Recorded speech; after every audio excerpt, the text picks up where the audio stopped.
Hey guys! Tonight, we step into a foggy field just outside Fatima, where the grass still quivers under morning dew, and you can almost taste the chill in the air. You probably won't survive this cosmic mystery without at least one existential shiver. So, before you get comfortable, take a moment to like the video and subscribe, but only if you genuinely enjoy what I do here. And while you're at it, drop your location and local time in the chat so we can see who's wide awake and who's hitting snooze. Now dim the lights, maybe turn on a fan for that soft background hum. And let's ease into tonight's journey together. You trudge along a narrow dirt path, boots scuffing the freshly raked soil as the sun peeks uncertainly over the hills. It's May 13th, 1917. Day that locals will later mark with crosses carved into church walls and whispered prayers. You feel the damp cloak of dawn pulling at your shoulders, and the distant bleat of sheep echoes across the valley. You're here at Covada Iria because 3 young shepherds claimed they saw her, a luminous figure hovering above an ancient holm oak. Mainstream records remind us that at precisely noon, Lucia and her cousins, Francisco and Jacinta, witnessed the first apparition of Our Lady of the Rosary, forever stamping this humble pasture onto the map of Marian devotion. You almost laugh at the thought of the lady choosing a random field instead of the town square. Imagine the foot traffic issues. Yet there she stands, shimmering in a soft, silvery light, her hands folded in silent invitation. A light breeze stirs the olive trees, wafting the scent of wild thyme into your nostrils. There's something almost futuristic about the spectacle. Villagers later whispered that the glow looked like a hovercraft's underbelly, fueling fringe theories that UFO enthusiasts still debate at conventions. You momentarily wonder if you should have packed your GoPro just in case this counts as vintage. It's paranormal footage. Historians still argue whether the timing was orchestrated by political turmoil. Portugal was reeling from revolution, and anti-clerical sentiment ran high, if it was simply a child's fevered imagination sparked by local folklore and whispered legends of apparitions dating to medieval times. Can hear them now, in academic journals and dusty monastery libraries, dissecting every word Lucia penned in her diary, waving ink-stained manuscripts like holy relics. But for you, standing in that field, the scholarly spats fade beneath a blanket of hush and awe. The children's voices tremble as Lucia, clutching her worn prayer book, describes a lady robed in white, her eyes soft yet piercing. You can almost feel the weight of their fear. Jacinta's knees knocking like castanets. Francisco's fists balled against his chest, as if he could hold the vision in place. Below the surface of this gentle narrative bubbles a darker undercurrent. Tales of a hidden abyss, of warnings so dire they'll leave a scorch mark on your soul later on. But not yet. Right now. You inhale the cold sweetness of morning air and watch beams of light dance around that mystical figure. A handful of villagers linger at the edge of the wood, peering through olive branches. Some clutch rosaries. Others scowl, arms folded tight against their ribs as if warding off a biting wind. Did you catch snatches of conversation? Did you see her sash? It glows like molten silver. And then the crack of a stick as someone shifts their weight nervously. Rumor has it that a local olive farmer, convinced he spotted angels descending with harps, was so shaken he vowed to quit winemaking forever, only to slip back into wine barrels a year later. That's the kind of quirky tidbit that makes you smirk in disbelief.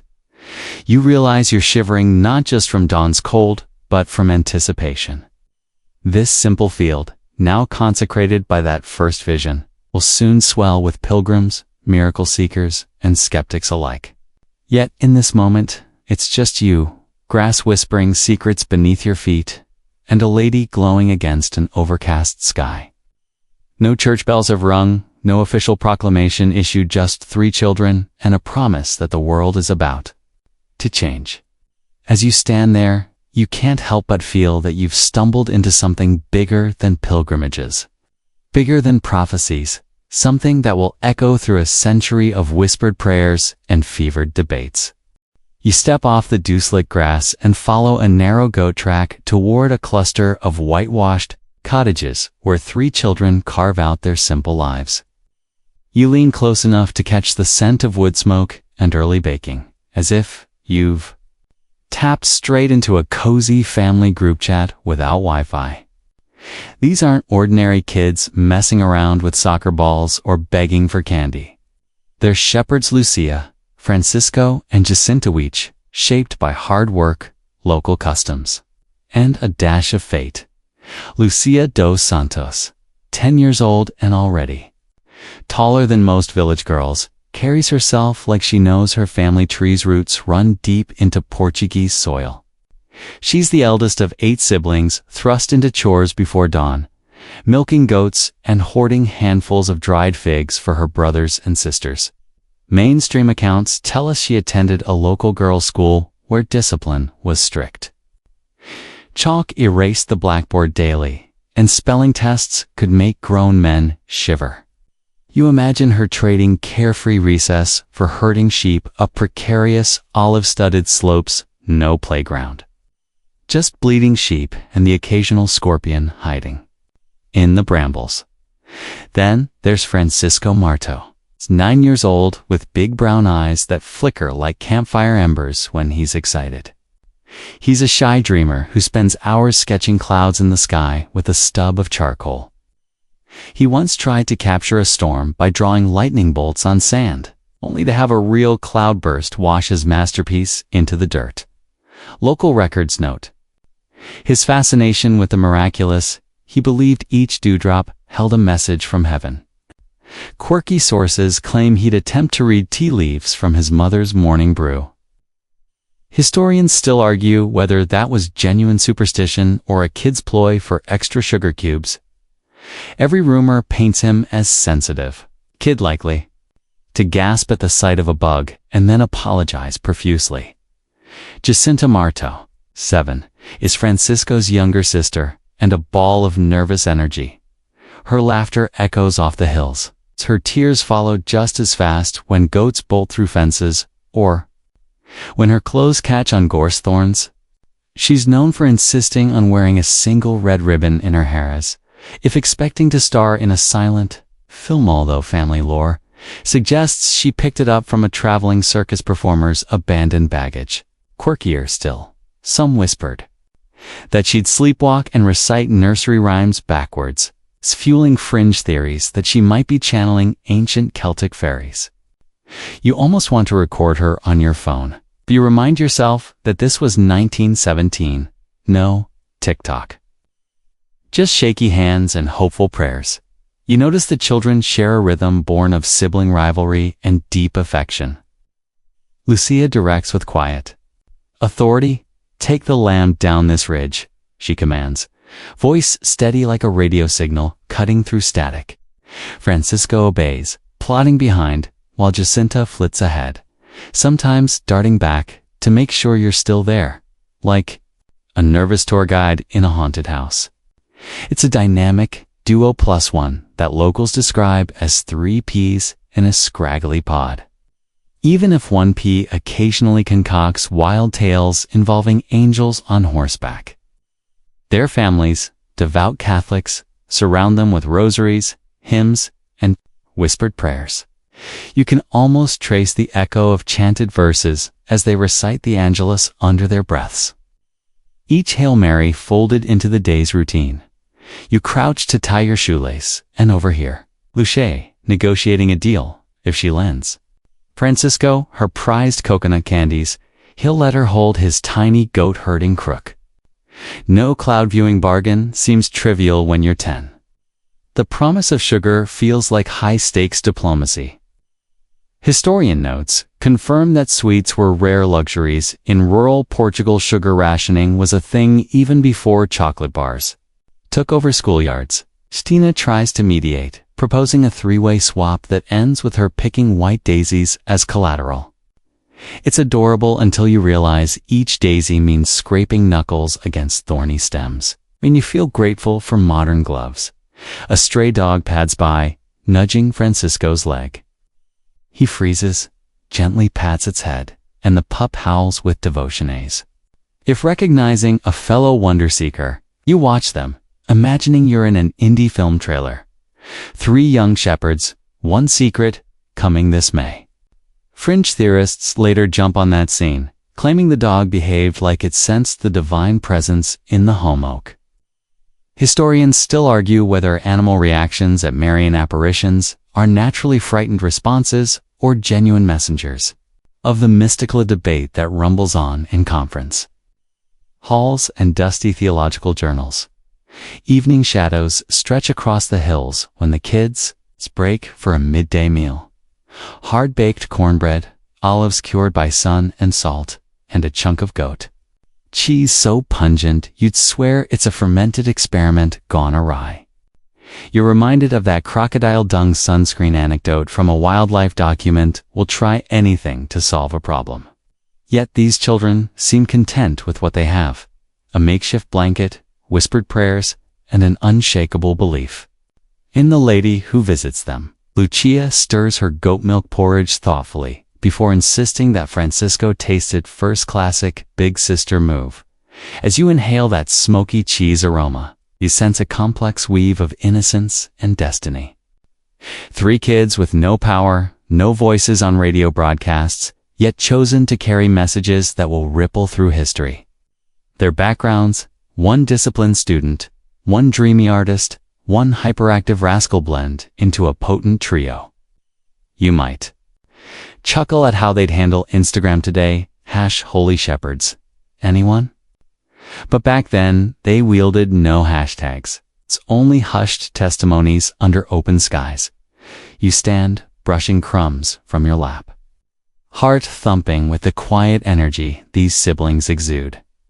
Their bond feels like a cradle of strength, ready to bear burdens that would crush many adults.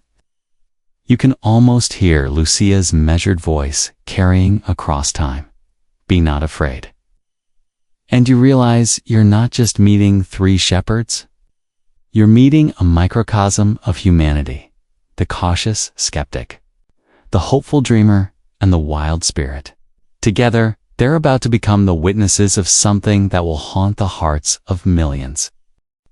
You stand beneath the home oak again, fingers brushing the rough bark where Lucia first laid her hand. A hush sweeps the field as you feel a soft breeze like a whispered exhale brush over your cheek. The lady's voice, gentle yet firm, drifts toward you. Pray the rosary every day to bring peace to the world and an end to the war. Mainstream accounts confirm that this plea for daily rosary devotion was the first public moral call that children received, urging humanity toward repentance and conversion. In the midst of World War I, the words hang in the air, tangible as dew, and you find yourself tracing the shape of each syllable. You almost giggle to imagine her handing out digital rosary apps instead of physical beads, though, in 1917. Those beads felt as heavy as guilt, slipping through tiny fingers with every Hail Mary. Historians still argue whether that emphasis on the rosary reflected genuine Marian tradition or was colored by Lucia's own deep devotion. Either way, it became the core of Fatima's message. You inhale the scent of damp earth and crushed time as the lady continues. Sacrifice yourselves for sinners, and say often, especially while making sacrifices, "Oh my Jesus, it is for the love of you, for the conversion of sinners." And in reparation for sins committed against the Immaculate Heart of Mary. It's as if she's handing out a divine crowdfunding campaign. Donate prayers, spare your sins, but with no refunds. That quirky formulaic prayer later fueled fringe theories, suggesting that children had memorized a secret cult mantra. Conspiracy buffs at UFO meets still debate whether extraterrestrials hijacked Marian symbolism. You shiver. imagining a crosswalk sign reading "Divine Fundraiser" ahead. Yet the core of her message is unmistakably moral: penance, prayer, conversion. She warns of looming chastisements, famine, persecution of the church, horrors that will make the present war look tame by comparison. You feel a flinch at her tone. It's not exactly the comfort and joy spiel you'd expect from a kindly apparition. Instead, there's an edge like a velvet glove shielding a steel fist as you lean closer. The children's faces sharpen in your mind. Lucia's earnest gaze. Francisco's lips parted in awe. Jacinta's small chest rising with quick breaths. They recite her words back, stumbling over unfamiliar phrases. You can practically hear Lucia's pencil scratch across her notebooks, cribbling every syllable, like a journalist chasing the scoop of the century. Local church records later cite that this transcript became the foundation for the first published Fatima pamphlets, sold for a few centavos to pilgrims arriving in droves. A nearby olive tree quivers, and you sense a chill slide down your spine. The lady lifts her hand, palm outward, and you glimpse a brilliant glow like sunlight refracted through a church window. I can almost taste warm honey on your tongue, though nothing sweet has passed your lips, as fringe observers later claimed. The light resembled a disco ball. In reverse, some even swore they saw the beam twist like a spotlight on a UFO. Runway, an image that fuels lively debates at obscure online forums. Convert, or something far worse will come upon you. She continues, voice echoing like a distant bell.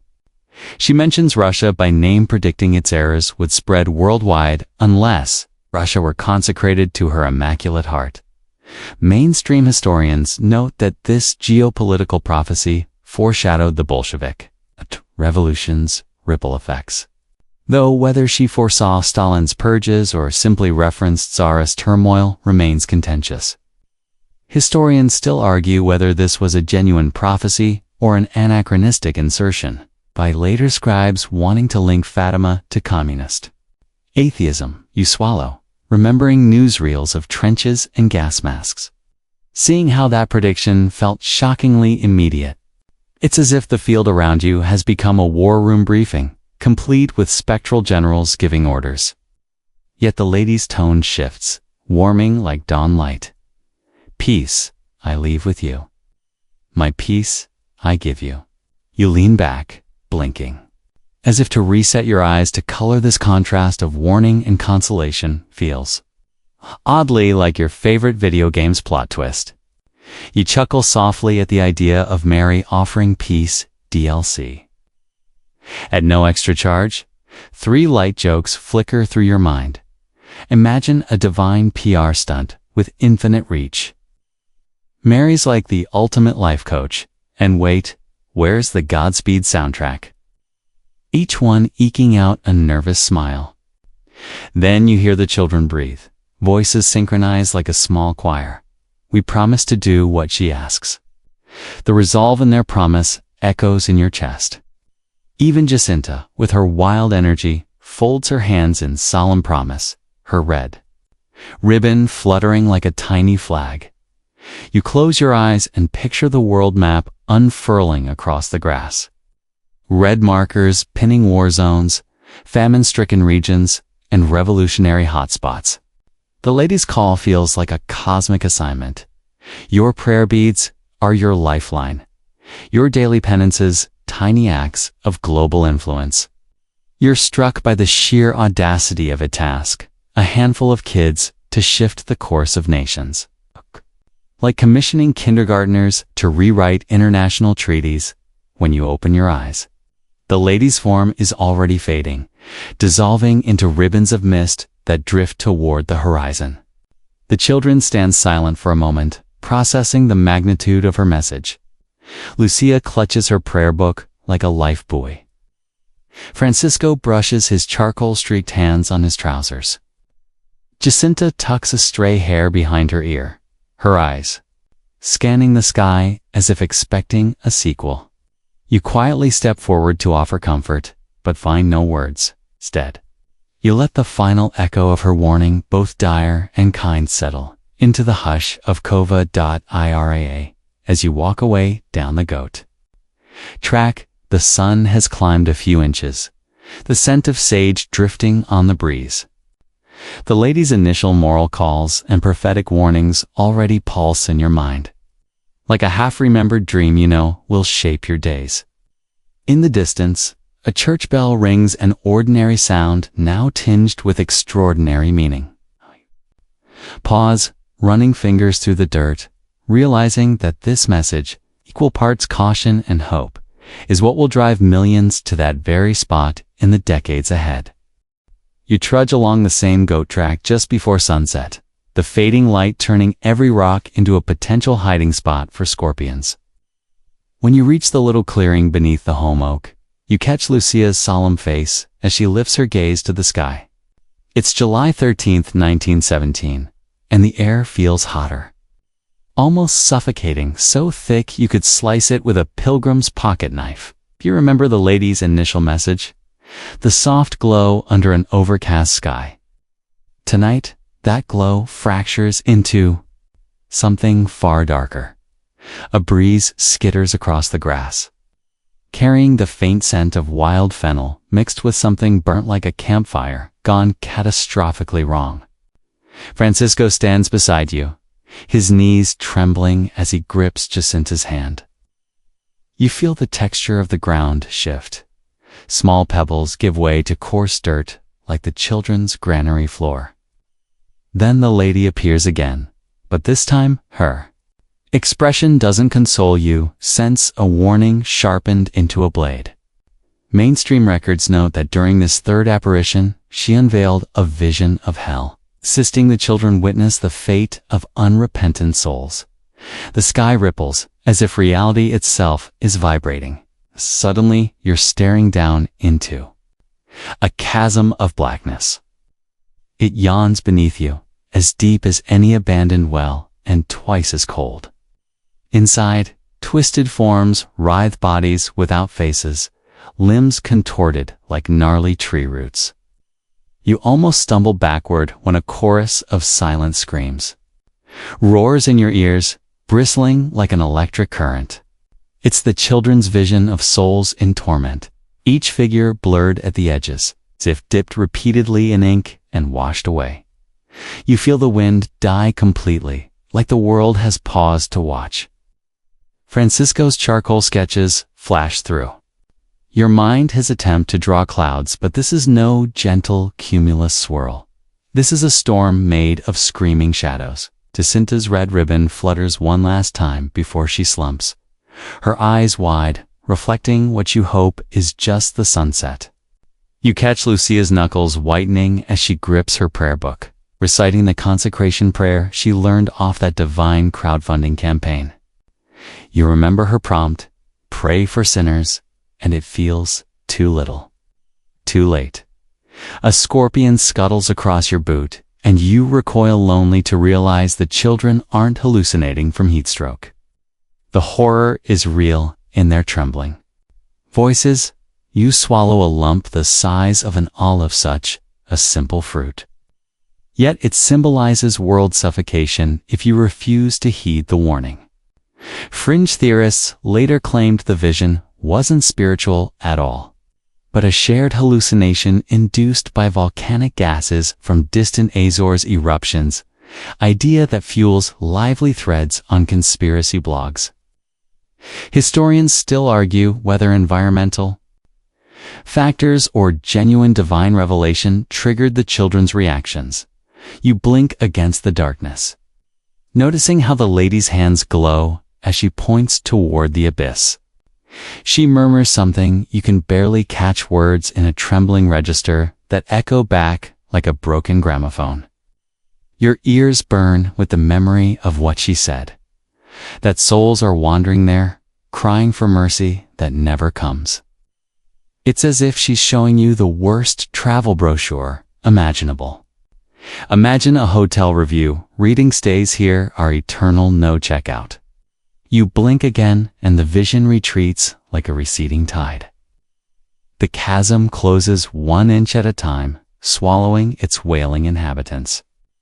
You're left with the faint scent of singed hair and a ringing in your ears, like someone loudly scrolling through a social feed in a library. Jacinta shudders, wrapping her arms around herself. And you offer your jacket only to realize you're sweating despite the chill of that darkness. You crack a nervous smile, joking, well, that's one way to skip dessert. It's as corny as goat cheese, but it draws a shaky laugh from Francisco.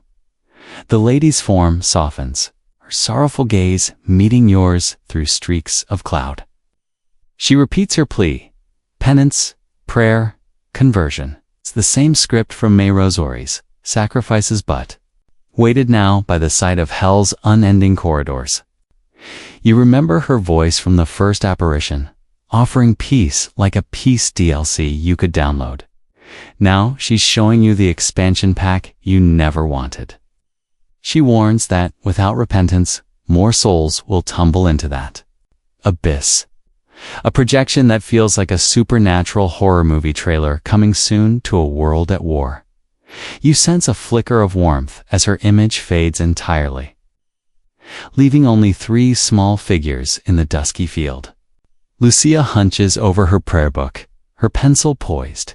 Francisco kneels, hands clasped, as if he's ready for confession even without a priest. Jacinta wipes her tears on the corner of her dress, whispering the Angelus.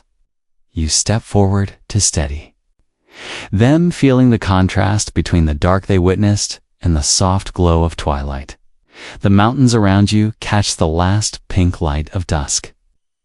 Mocking the darkness you've just glimpsed, you gently suggest a short prayer, but find your tongue-tied in knots of fear and awe. Instead, you let silence fall, a sacred hush that carries the heft of all future pilgrimages and prayer circles. Somewhere in the distance, a church bell tolls twice, trailing its echo like a hopeful lifeline across the valley. You glance at the children, realizing this vision will be the undercurrent of every miracle story that follows. Isn't a punchline. It's a warning etched into the world's conscience as you walk back along that goat track. The night air cools your sweat, and you wonder if you'll ever stop feeling goosebumps. The children's experience wasn't a bedtime story, it was a cautionary tale seared into human history. You might chuckle at the idea of hell trending on social media. But here, in the hush of Cova da Iria, it's as real as your heartbeat. And tomorrow, the world will hear about it again in hushed whispers and printed pamphlets alike. You return to Cova da Iria on a crisp October morning, your boots kicking up fine dust that glitters like confetti in the low sun. Remember that terrifying glimpse of hell? Today's atmosphere feels almost celebratory by comparison, as though the field has swapped its dark undertone for a carnival beat. You're here for the promised miracle of the sun. And you can almost hear the popcorn vendors setting up if only they'd figured out church-approved concessions. Mainstream records insist that on October 13th, 1917, some 70,000 pilgrims gathered under leaden skies, packing the valley in a sea of shawls and umbrellas. It's all waiting for a celestial show. You sidle through the crowd, inhaling the mingled scents of damp wool, wood smoke, and Mary's favorite rosacereal, or recycled. Nobody's quite sure.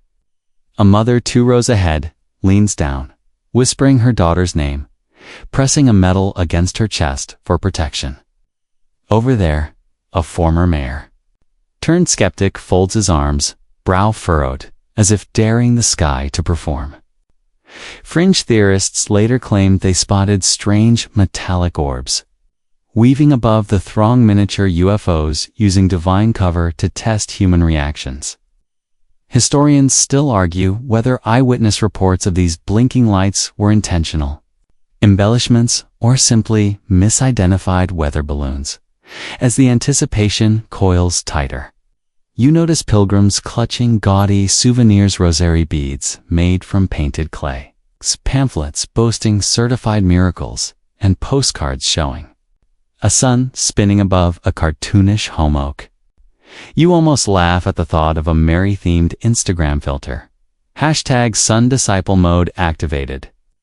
Then the rain starts, gentle at first, like God tapping his umbrella, and you realize your hair is plastered to your neck.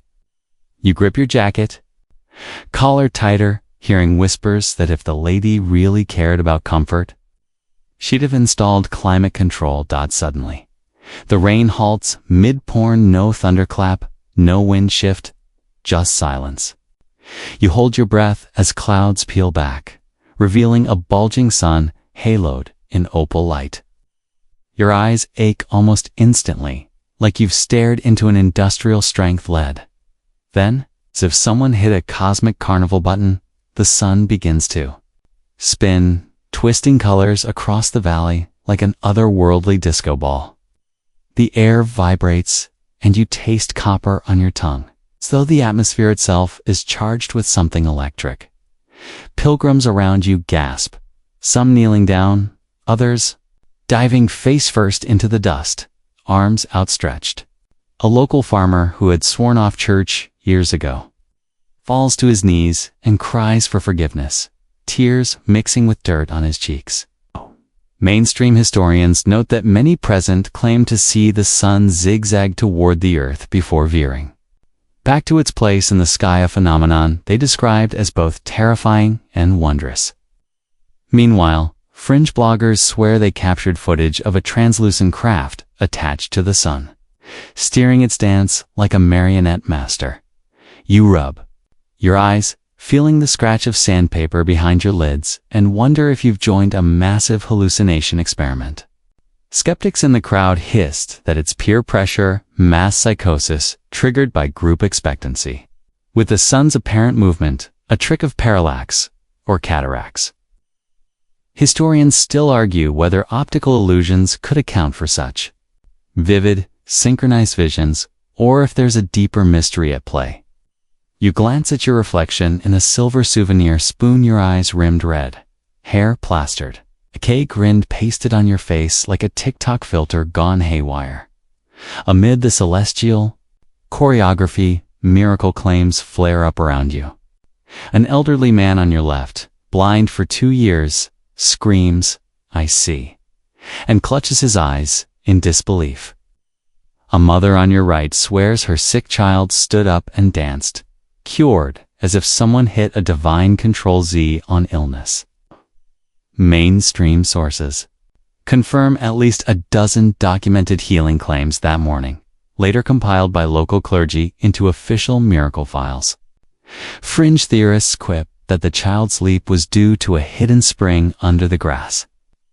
An anticlimactic theory that even its proponents admit feels strained.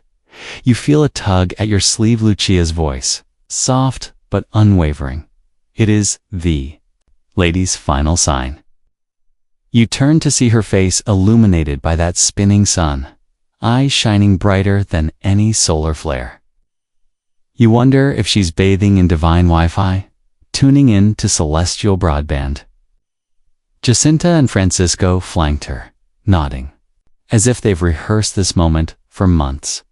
The trio's calm presence amid the chaos feels like an anchor, reminding you that this spectacle, miraculous or otherwise, is just one piece of a larger puzzle. As the sun settles back into its usual position, the clouds reassemble like a slow motion closing curtain. A collective sigh ripples through the crowd, relief, disappointment, awe, and fervent conviction all woven together. The rain resumes, heavier now, washing away sweat and dust, but leaving fervor etched into every soaked garment. You step back, pressing your palms against damp jeans, noticing how your heart pounds with a mix of adrenaline and something deeper, belief. Doubt. A strange cocktail you can't quite identify. Among the soaked pilgrims, you spy murmurs of skepticism bubbling up again. A wary gentleman mutters that it's all a hoax staged by church officials keen on bolstering attendance. Rumors swirl that the entire field was littered with reflective scraps of tin, primed to catch the sun's rays and simulate spinning lights. Historians still argue whether such elaborate pre-staging was feasible under the watchful eyes of thousands, or if those claims collapse under their own weight. You catch a glint of irony, a conspiracy about fake miracles, concocted to explain a miracle no one can explain. You shake your head, tracing raindrops sliding down your nose, and feel an odd kinship with every believer and cynic around you. Both are trying to make sense of something epiphanic, something that defies easy answers. Do you remember that hell's vision, the moral warnings? The call to penance woven into this climactic moment of communal awe. It's like a story arc in your favorite series: prophecy, conflict, miniature apocalypse. And that final, I can't believe they actually did that twist. You angle your head skyward as the rain begins to break. Patches of yellow sunlight piercing through. A bird calls, lonely yet triumphant, as if singing an encore. You brush wet hair off your forehead and stuff your soaked pamphlet into your pocket, thinking maybe this is the world's oldest viral video, except its buffering symbol is a spinning sun instead of a loading circle as the last of the pilgrims drift away. Umbrellas closing like blossoming flowers, you take a final look at the field. It's scarred by footprints and littered with discarded rosaries, each bead a testament to someone's moment of crisis or devotion. You step forward to pick up a single white bead, holding its cool surface against your lips. Whatever you believe, miracle, meteorology, mass delusion, you can't deny the emotional charge pulsing through that patch of earth. It's a nexus of faith, fear, and spectacle. A place that will draw pilgrims by the millions and skeptics by the tens of thousands for a century more. You tuck the bead into your palm and tip your head back, letting the sky stretch out above. You clouds parting, sun peeking through, hinting at a divine smile or a cosmic wink. You walk away down the old goat track, feeling lighter somehow, so you've touched the edge of the impossible and lived to tell the tale. The field falls quiet behind you, but its echoes linger: laughter, tears, whispers of "I saw it," and even maybe "I imagined it." You carry those murmurs in your chest, a lullaby of wonder that will hum beneath your dreams tonight. You wander back to that home oak just as the afternoon haze softens the valley. The sun drapes itself in a thin veil of mist, turning every blade of grass into a muted emerald. You know there's more to this story than what the crowds witnessed. On October 13th, behind the public performances and spinning sun, there lies a quieter exchange, one wrapped in secrecy and entrusted only to those three young shepherds. Today, you're here to uncover the whispers of what was spoken in hushed tones, away from prying eyes. Imagine this. It's June 13th, 1917. And the same luminous figure appears, but instead of addressing the throng of villagers, she beckons Lucia forward.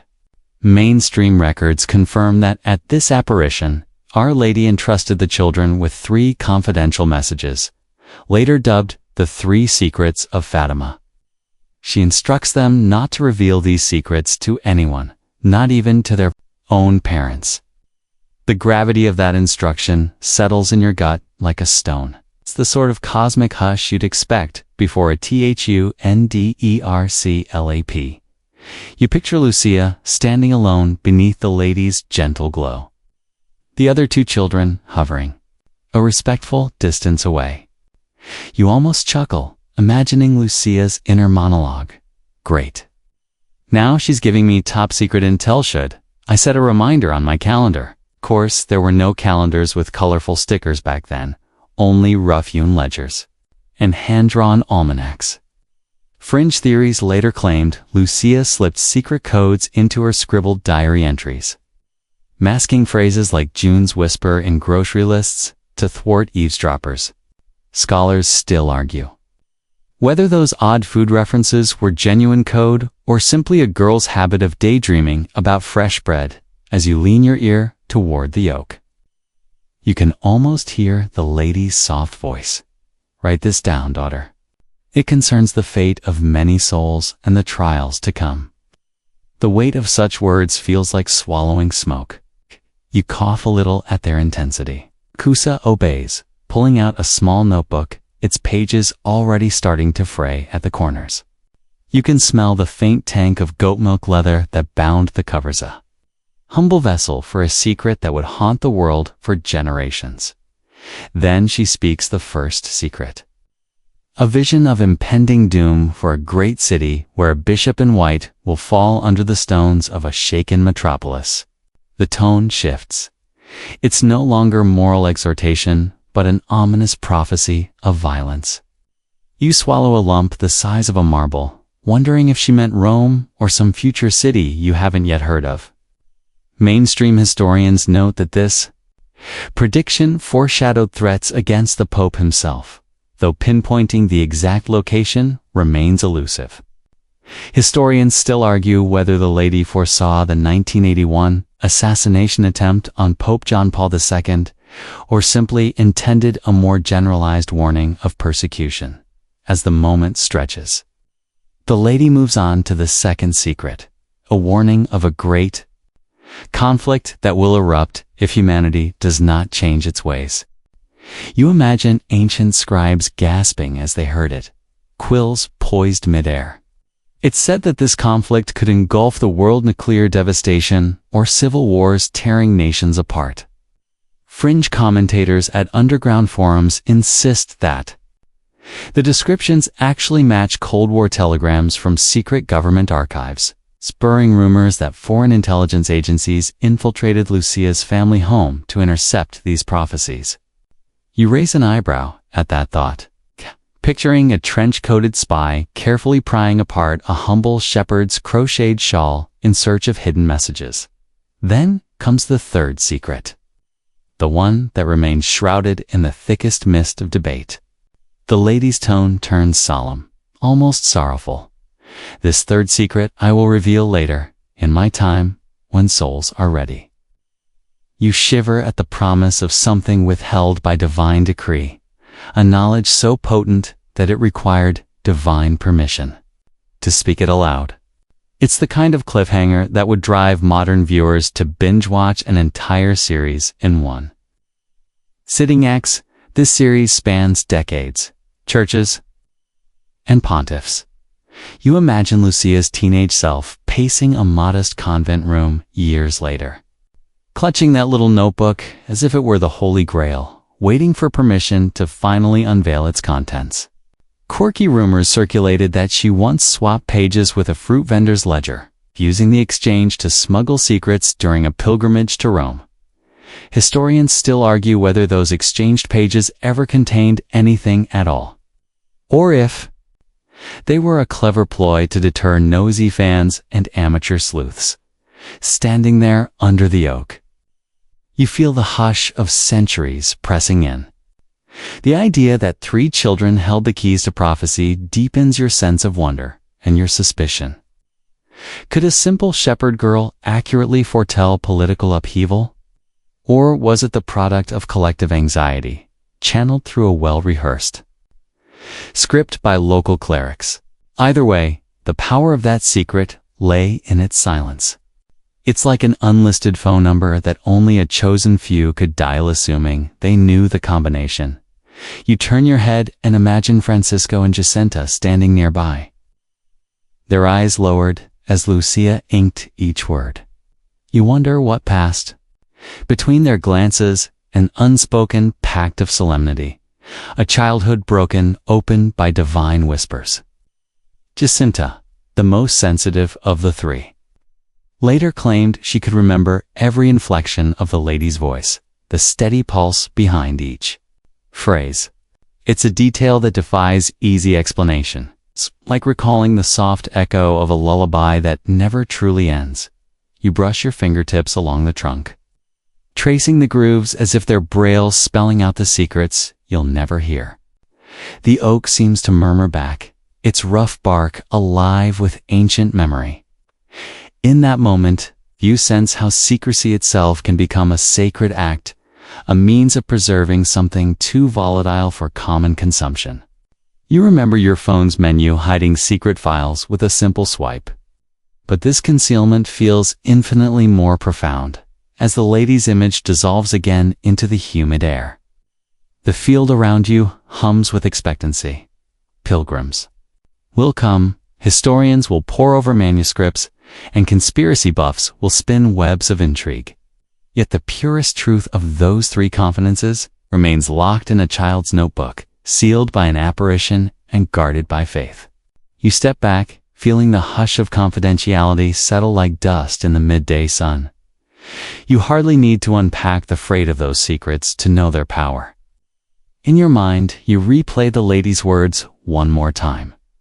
Warnings of toppled bishops, cataclysmic wars, and a final revelation postponed. It's the stuff of blockbuster thrillers and whispered midnight confessions. You let out a quiet breath. It's both unsettled and exhilarated by how much weight could rest on so few words. You walk away, each footstep echoing on the dusty path, carrying the echo of that silent exchange. The world beyond this field may never fully grasp what was entrusted here. But the pull of those hidden messages will draw scholars, visionaries, and restless seekers to this hallowed spot. And somewhere, in the rustle of leaves and the pulse of your heartbeat, you'll always carry the memory of a secret too vast to reveal. You slip back into the dimly lit sacristy of Lucia's convent. The walls hushed by centuries of whispered prayers. And you find yourself holding a faded piece of paper, the transcript of the first two secrets. The air smells of aged parchment and a hint of musty incense, as if the building itself is sharing its oldest mysteries. You smooth the creases, feeling the delicate grain under your fingertips, and brace yourself. This is where prophecy and geopolitics collide. The first secret unfolds in startling clarity. You read about a great city besieged by roaring waters and falling stones, where a shepherd of the church, described as a bishop in white, struggles beneath a hail of debris. Mainstream historians point out that this vision closely parallels the 1981 assassination attempt on Pope John Paul II in St. Peter's Square, where Mehmet Ali Agha's bullets left the pontiff bleeding in front of stunned crowds. You shiver, picturing the stones as both literal rubble and symbolic blows against faith. Historians still argue whether this prophecy was divine foresight or a retroactive link imposed after 1981 to shore up church authority. You press on to the second secret, tracing each line as though its ink might dissolve at a careless glance. Here, the lady warns of a future war unleashed if humanity doesn't amend its ways of conflict fueled by fire and blood. That could scorch the planet like an unquenchable firestorm. It mentions nations turning on each other, cities in ashes, and a general upheaval that might only relent through divine intervention or radical purification. You taste a metallic Thames on your tongue, as if the paper itself bleeds the gravity of its words. It's no gentle call for rosaries this time, but an apocalyptic manifesto demanding immediate course correction. You inhale the cool torchlight, flickering across ancient frescoes, and can't help picturing modern headlines. Global war erupts. Will the Blessed Virgin intervene? Fringe theorists have spun this into all manner of conspiracy. Secret war games conducted by shadow governments referenced in the second secret, coded instructions for nuclear strikes hidden in the margins, or even a clandestine pact between the Vatican and extraterrestrial overseers to curb human self-destruction. You suppress a laugh, imagining gray aliens in suits whispering, "Okay, Vatican, your turn." As you look up, you catch a glimpse of Lucia's worn voice recordings. On a dusty shelf, her own narration of these secrets, offered under vow of silence. You press play in your mind and hear her steady tone. The world will experience wars, famine, and persecutions of the church. You shudder, recognizing that she wasn't painting a mystical utopia, but drafting a warning label for civilization. The clarity is chilling. Penance alone won't suffice. The world must confront its own violence. You lean forward, propping the paper against a half-burned candle. The wax drips slowly, echoing the slow drip of time passing since 1917. A sudden draft rustles the pages, and you swear you hear a faint sipe, perhaps the echo of Lucia's childhood voice echoing through that convent corridor. She must have felt each prophecy like a hot coal lodged in her heart.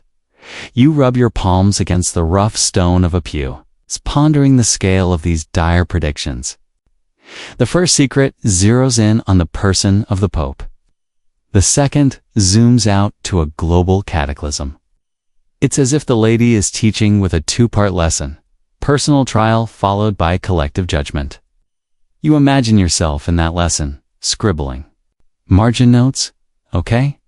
So ancient Rome or modern Rome? Only to erase them, feeling the weight of sacrilege in careless scribbles. Outside, a gust of wind rattles stained glass windows, sending prisms of colored light flickering across the transcript. You catch glimmers of red and blue dancing across the paper, turning the ink into tiny constellations. It feels like the universe itself is underscoring the importance of these secrets.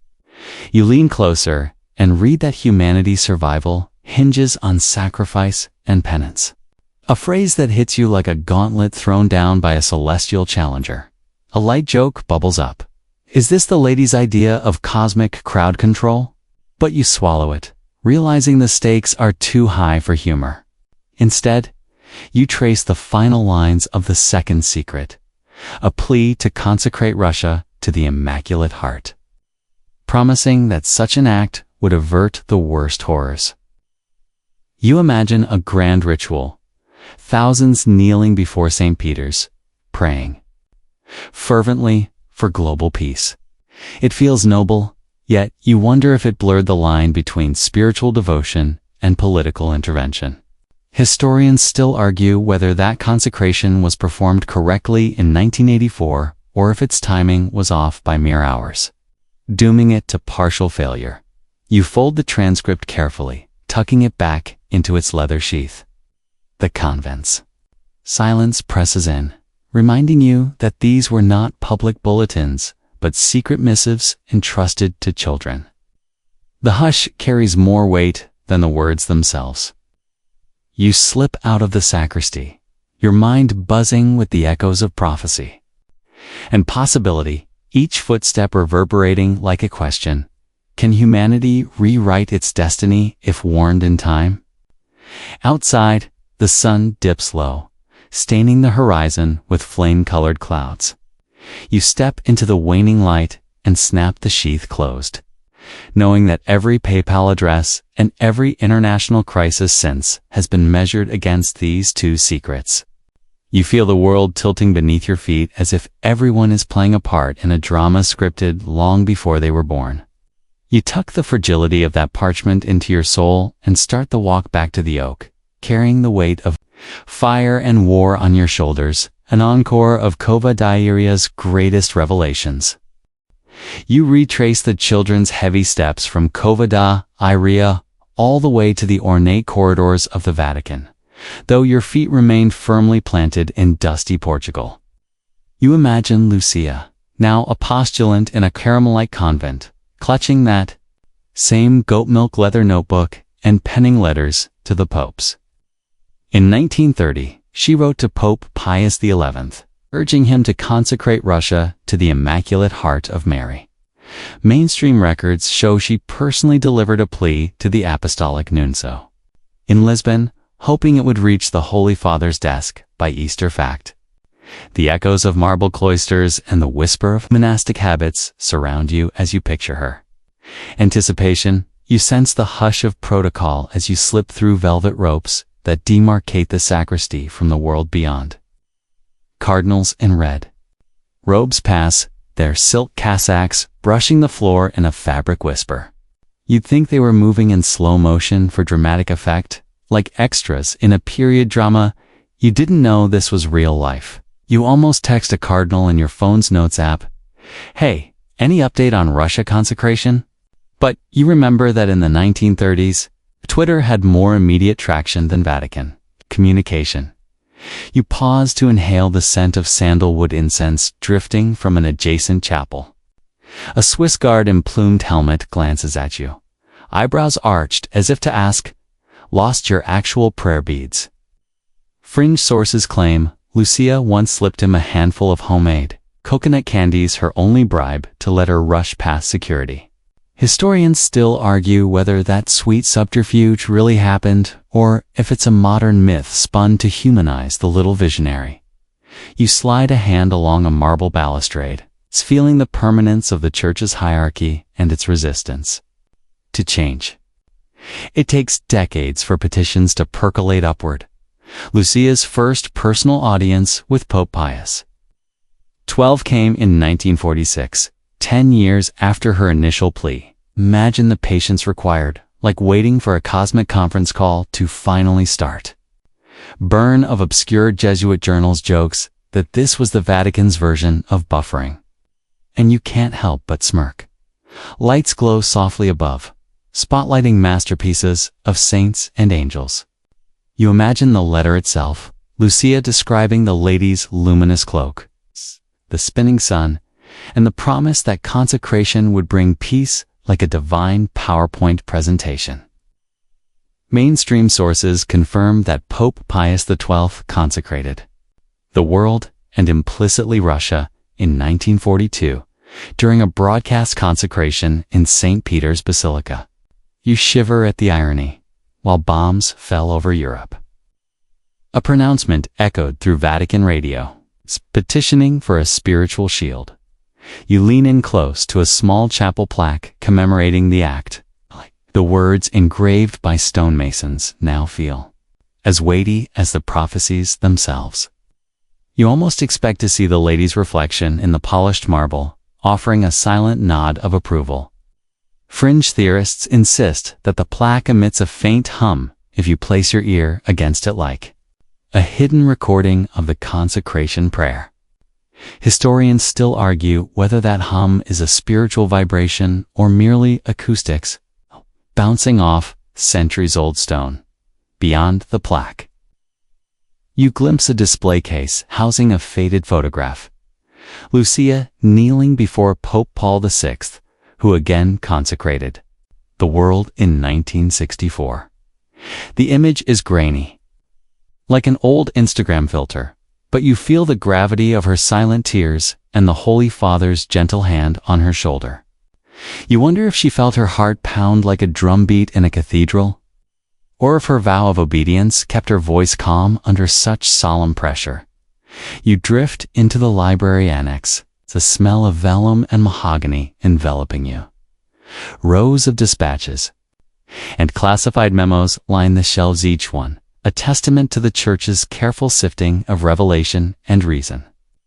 You catch a snippet from a dusty file, a memorandum debating whether consecration needed explicit mention of Russia, or simply generic worldwide dedication.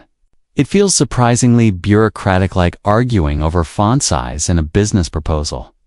You tuck a loose strand of hair behind your ear and imagine Lucia's frustration, pleading for clarity, only to discover that Russia might have been left in or out due to translation nuances between Portuguese and Latin. Historians still argue whether the omission of the specific name diluted the consecration's power or if divine intent supersedes linguistic exactitude. You can't help picturing angels at a heavenly language desk, proofreading prayers. You wander into a side chapel where a modern plaque records John Paul II's 1984 consecration alongside bishops worldwide. You can almost hear the echo of his soft Polish accent mingling with the rustle of cardinals' robes. He explicitly mentioned Russia, fulfilling Lucia's long-standing request. You close your eyes and let the candlelight flicker across your vision. Recalling how closely this act followed the 1981 assassination attempt. Some consider it the moment the first secret found its earthly fulfillment. A faint breeze seems to drift through the chapel, carrying a whisper, "Consecrate so that peace may prevail." You can almost taste the wax from the tall votive candles lining the steps. You crack a light joke to yourself, if only global politics were as simple as lighting a candle, noting that despite PayPal efforts, conflicts still flare across nations. It's a sobering reminder that spiritual acts may guide history. But human actions add messy footnotes.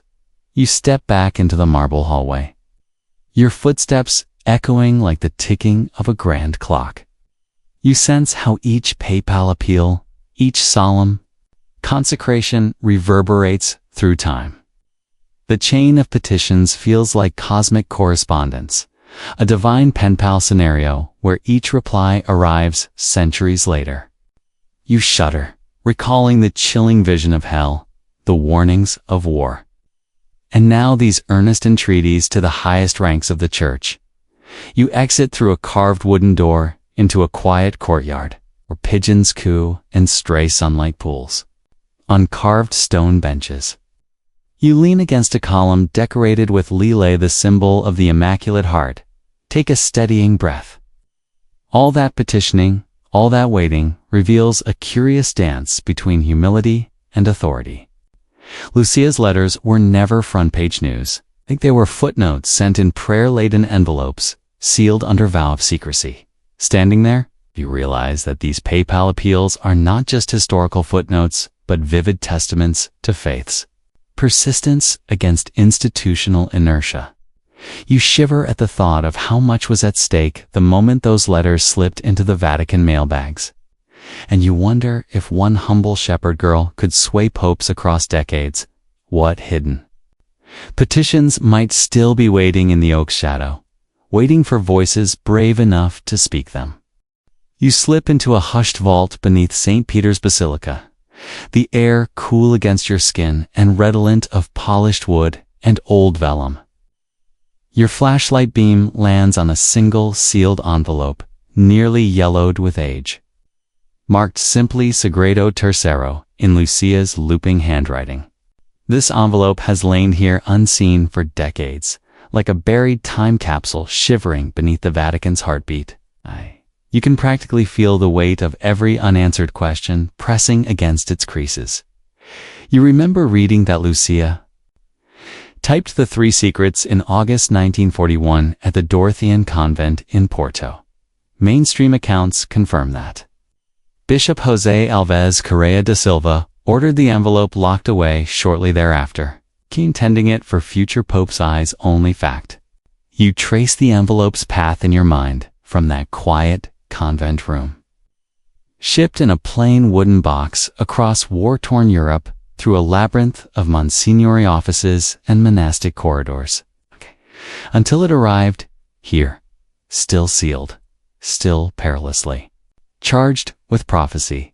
You lean closer, imagining the snap of the wax seal the moment those words were fingerprinted onto parchment forever. Historians still argue whether that seal was broken accidentally during World War II bombings or deliberately kept intact by cautious prelates, anxious to shield the faithful from panic. Fringe whispers claim that at one point, a rogue cardinal tried to glimpse the contents by sniffing around the edges of the envelope, as you would a surprise birthday gift. Hoping to divine the secret by scent alone, you almost snort at the image of a cardinal honing his nose like a truffled pig divine or not. Such a scene would make a great Vatican comedy sketch. The vault's walls are lined with iron-bound cases, labeled with dates, PayPal names, and sealed with crimson wax. You feel the quiet pulse of history under your fingertips as you brush past a case marked June 26, 2000, the day Pope John Paul II authorized the envelope's opening. You can almost hear that hushed gathering, red-robed prelates, and curious journalists straining for a crack in the door, their breaths held in unison. The mainstream record logs that after entering, Cardinal Joseph Ratzinger and Cardinal Rattoni read the document in secret before releasing a text of fewer than 700 words to the public fact. You shiver. Picturing the moment they finally sliced the ribbon, exposing Lucia's third secret to the world. But the air around you prickles with debate. Was the version published complete, or was it a diplomatic abridgment? Historians still argue whether key passages were censored.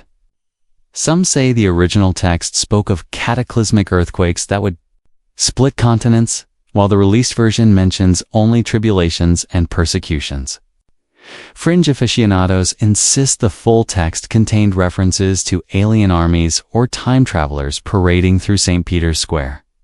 You grin at the notion, the ultimate plot twist in a saga, already brimming with miracles and warnings. The rumor mill churns faster here than in any lively piazza cafe. One persistent tale holds that the original third secret foretold a rift in the fabric of reality. A portal opening above Fatima that might release otherworldly beings to judge mankind. You raise an eyebrow. Who knew medieval nunneries hosted such sci-fi plotlines? Yet these colorful theories propelled internet chat rooms in the 1990s to fever pitch, complete with ASCII art of glowing discs and winged angels carrying briefcases of judgment. You imagine poor Cardinal Ratzinger receiving a dossier titled Aliens and Apocalypse, Possible Fatima Ties, and chuckle at the thought, peering around. You notice a small plaque indicating where the envelope was kept until its writing an unadorned niche beneath a carved marble arch. The niche feels sacred, an alcove more imposing than any altar you've seen. The scent of damp stone and candle wax seeps into your nostrils, anchoring you in this moment of suspended suspense. You can almost hear Lucia's voice whispering, "From the past, only reveal when souls are ready." It's a Divine's version of Netflix saying, coming soon only if viewers can handle it. You run your fingers lightly along the vault's cold metal door, thinking how odd it is that a document with such cosmic import wore no armor. No reinforced concrete vault, just a wooden cabinet and a simple wax seal. Historians still argue whether the Vatican's handling of the third secret exemplified prudence or negligence. Some scholars claim the Church's reluctance to reveal it stemmed from fear of igniting global panic. Others suspect a more calculated move to keep prophetic leverage in the hands of its highest officials. You picture a medieval chessboard where popes and prelates maneuver words like queens and bishops. Your flashlight catches a ribbon, faded from purple to gray, hanging from the envelope's flap. You almost reach for it, imagining the crisp tear that would release whatever vision lay inside. A dry cough interrupts you, maybe the vault's air vent, maybe just the echo of centuries. You crack a half smile and think, if this were a thriller, now would be the jump scare moment. Instead, you feel a longing hush, a sense that some things are meant to hover on the edge of revelation. It's fueling curiosity more sustainably than any headline. You recall that when the third secret was finally published in 2000, spoke of a bishop clothed in white being martyred amid a crowd. A scene echoing the second secret's imagery of persecution. Yet, it lacked mention of world-ending plagues or cosmic invasions, details many expected. Fringe theorists labeled it a baton switch, accusing the Vatican of delivering the teaser trailer instead of the director's cut. You smirk at the thought of a celestial marketing campaign with a tagline, "Secrets Revealed" sort of. You step back, imagining pilgrims today kneeling before that sealed envelope as if it were a relic of unimaginable power. They murmur prayers for truth, clutching rosaries and hoping for divine clarity.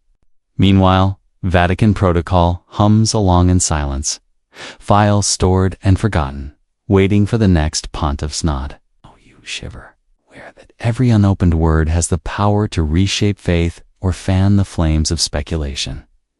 You snap a final photo. with your phones, just in case you get locked in here overnight, can quietly slip out of the vault. The heavy door swings closed behind you with a click that echoes interminably. You find yourself back under the basilica's ornate dome, the hush replaced by the distant trill of tourists and the shuffle of sandals on marble floors. The presence of that unseen document still pricks at your mind, a shadow lingering at the edge of consciousness as you ascend the steps into the Roman sunlight. You can't shake the sensation of unspoken prophecy beneath your skin. Why did it remain hidden so long? Was it prudence, politics, or simply divine timing? You run your hands through your hair and crack a light joke. At least they didn't throw in a spoiler alert sticker. But the vault's temperature, the hush of secrecy, and the endless debates that swirl around it settle into your thoughts. You walk away, carrying the echo of that sealed promise in your pocket, acutely aware that some mysteries are defined as much by their silence as by their words. You step into the dusky light of a candlelit chapel, the scent of melting wax mingling with polished oak and quiet expectation. Before you kneels a statue draped in white linen, its face obscured by a halo of mist and eerie stand-in for the bishop in white, whose fate Huang the lady entrusted to the children. In this chapel, every flicker of flame seems to dance with his ghost, urging you to lean closer and listen to a prophecy sealed in silence for decades. As you draw near, you recall the precise words Lucia recorded. We saw a bishop clad in white. We had the impression that it was the Holy Father. Mainstream records note that this description was widely interpreted as a premonition of the 1981 assassination attempt on Pope John Paul II, when Mehmet Ali Agha's bullet pierced the pontiff during an audience in St. Peter's Square. You can almost feel the hush that fell over the crowd that day, like the final note of a symphony cutting midair when the conductor collapses. Historians still argue whether Lucia's vision genuinely foresaw that event, or was later retrofitted by clerical chroniclers eager to validate Fatima's authenticity. A cool breeze snakes around your ankles, carrying a hint of incense and something wilder damp earth, as if the chapel's stones recall distant thunders in Cova da Iria. You trace the folds of the linen garment, imagining the bishop limping through dust and marble columns. His cassock, stained with blood and prayer, carries a cross in his hand, as though guiding his own martyrdom, and each step he takes echoes like a heartbeat in the hush. It's a vision as vivid as any frame in a horror film you half remembered at midnight except here. The terror is sacred. You almost laugh when you recall a fringe theory you read online, that the bishop in white was actually a time-traveling astronaut, his robe a futuristic spacesuit, and his cross a laser scoop for cosmic energy. Conspiracy buffs insist that the shimmering apparition Lucia described was more spaceship than spiritual guide.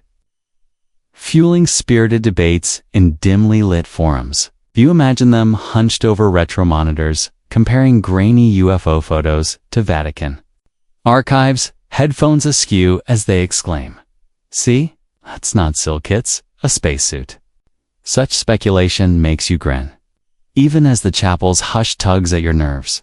Your fingertips brush against a wrought iron candelabrum, its metal cool and rough under your skin. Light flutters across its arms, casting shadows that stretch like elongated fingers across the floor, shadows that mimic a procession of spectral bishops. You close your eyes and inhale, savoring the mingled aromas of smoke and aged wood, as if the chapel itself is breathing history. 3 light jokes pop into your mind. I wonder if the bishop has Wi-Fi in the afterlife. Maybe that cross doubles as a BLUETOOTH device. And guess Holy Cell service doesn't include roaming charges, each one a fleeting comfort against the latent dread. When you open your eyes, you notice a small plaque beneath the statue. Its inscription describes the bishop in white kneeling before a mountain of crosses, each one marking a leper colony, a persecuted priest, or an exile far from home.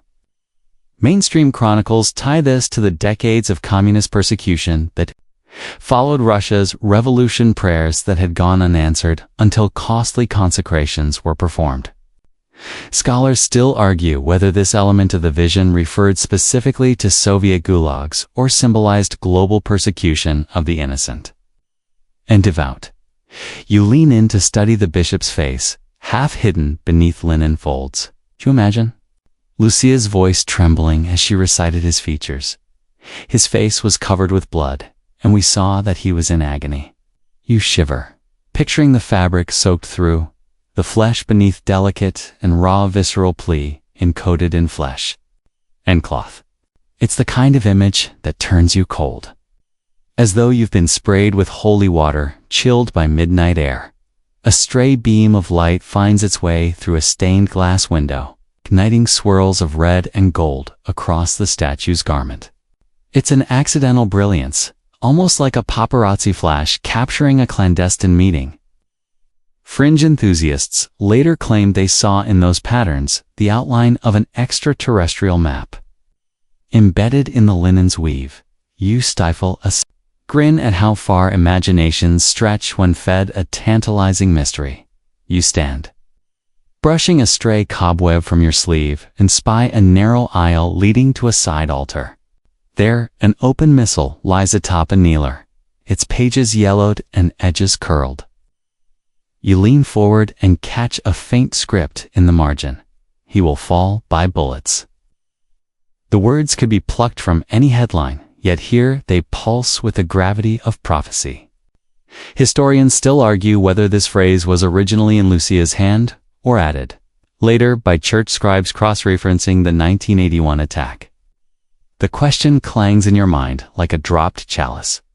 Your gaze drifts upward to a gilded mosaic of Michelangelo's Last Judgment, and suddenly you're struck by the similarity of expressions. Both faces tilt forward, gazes locked on an unseen horizon. It feels like a callback, a cosmic wink, reminding you that art and apparition share the same vocabulary of awe. You crack a smile, thinking even the masters of the Sistine Chapel couldn't resist a cameo in this drama. As you back away, the candlelight catches a flicker of movement in your peripheral vision. You spin around, half expecting an apparition to peer over your shoulder, but it's only a bird slamming into a stained glass pane, its wings beating in frantic arcs.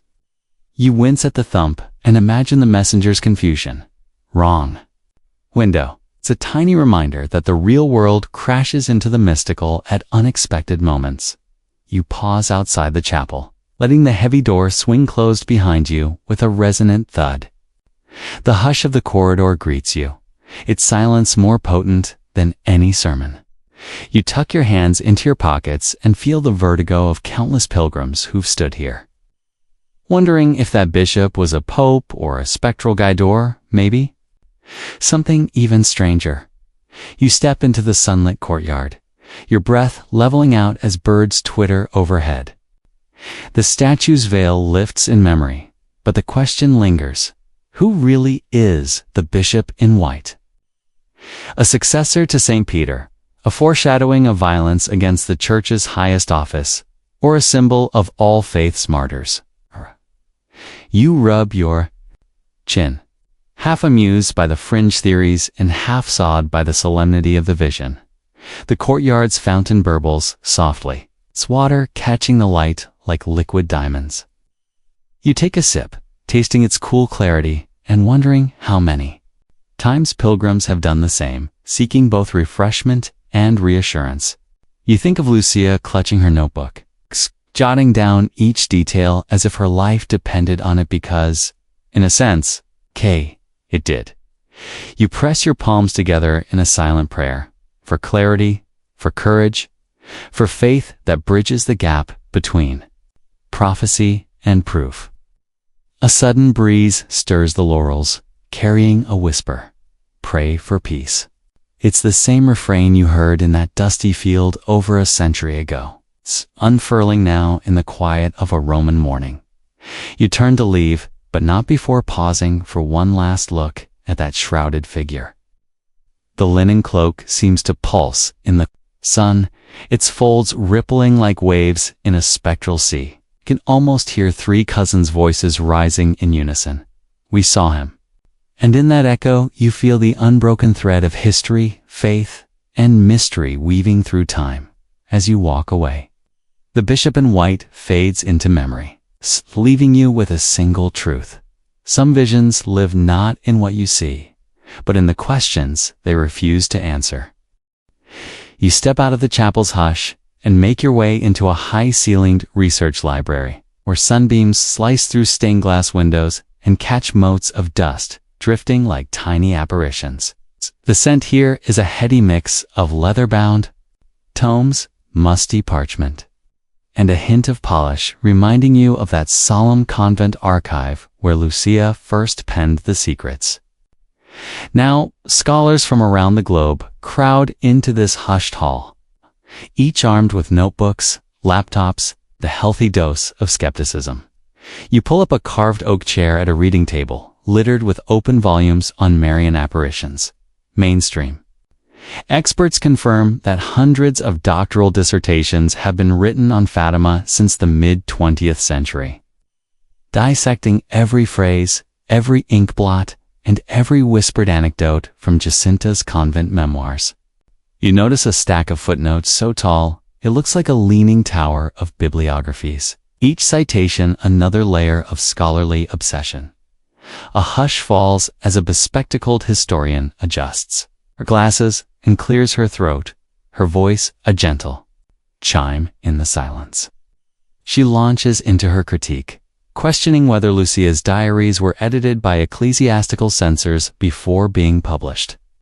Historians still argue whether the original manuscripts contained more graphic descriptions of the hell vision or if later redactors softened the text to suit pious tastes. You lean forward, imagining inkblot tests run by monastic secretaries, blotting out hell's riveting details like a director's cut, scrubbing out the R-rated scenes. On your left, a fringe researcher in a tweed jacket whispers conspiratorially about microdots and secret marginalia.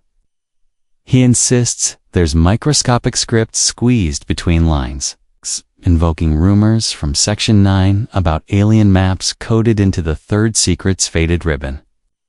You raise an eyebrow at his magnifying glass, suspecting he's closer to auditioning for a detective fiction podcast than uncovering divine prophecy. Still, you can't help but smile at his dedication. Human curiosity does flourish in the most expected corners. You run your fingers along the spines of books that range from serious theological treatises to self-published pamphlets titled Fatima, the Antenna for Cosmic Signals.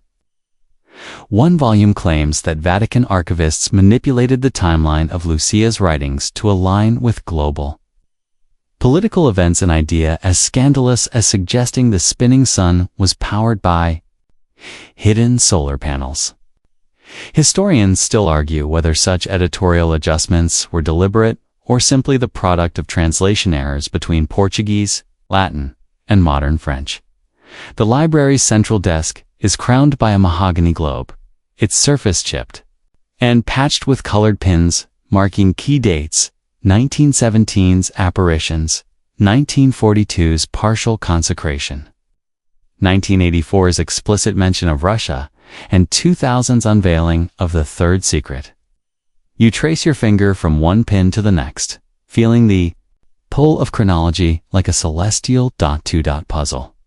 You recall the hell vision from Section 4, the moral warnings, and the spinning sun from Section 5, all threads in a tapestry of scholarly intrigue. Visiting theologian slides an essay across the table, arguing that the third secret's public version omits a dire warning about a great fracture in the church itself. He cites earlier drafts discovered in a French private collection proof. He claims that the Vatican deliberately excised references to clerical corruption for fear of scandal. You sniff the essay suspiciously, wondering if his source is a genuine manuscript or one of the rumored forgeries that fringe forums swear was printed on papyrus. Smuggled out of Fatima.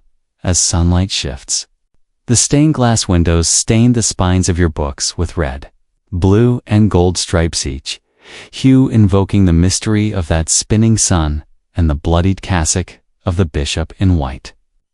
It's as if the library itself is reminding you that every academic argument here is lit from above, both literally and metaphorically. You shiver, thinking of the candlelit vault where the third secret lay sealed. Its silence fueling debates just as fiercely as pages can. You lean back and glance at the clocks. Gilded face, 3:17 p.m. You can't shake the feeling of cosmic alignment. Echo, perhaps, of the precise timings of those early apparitions. A light joke escapes.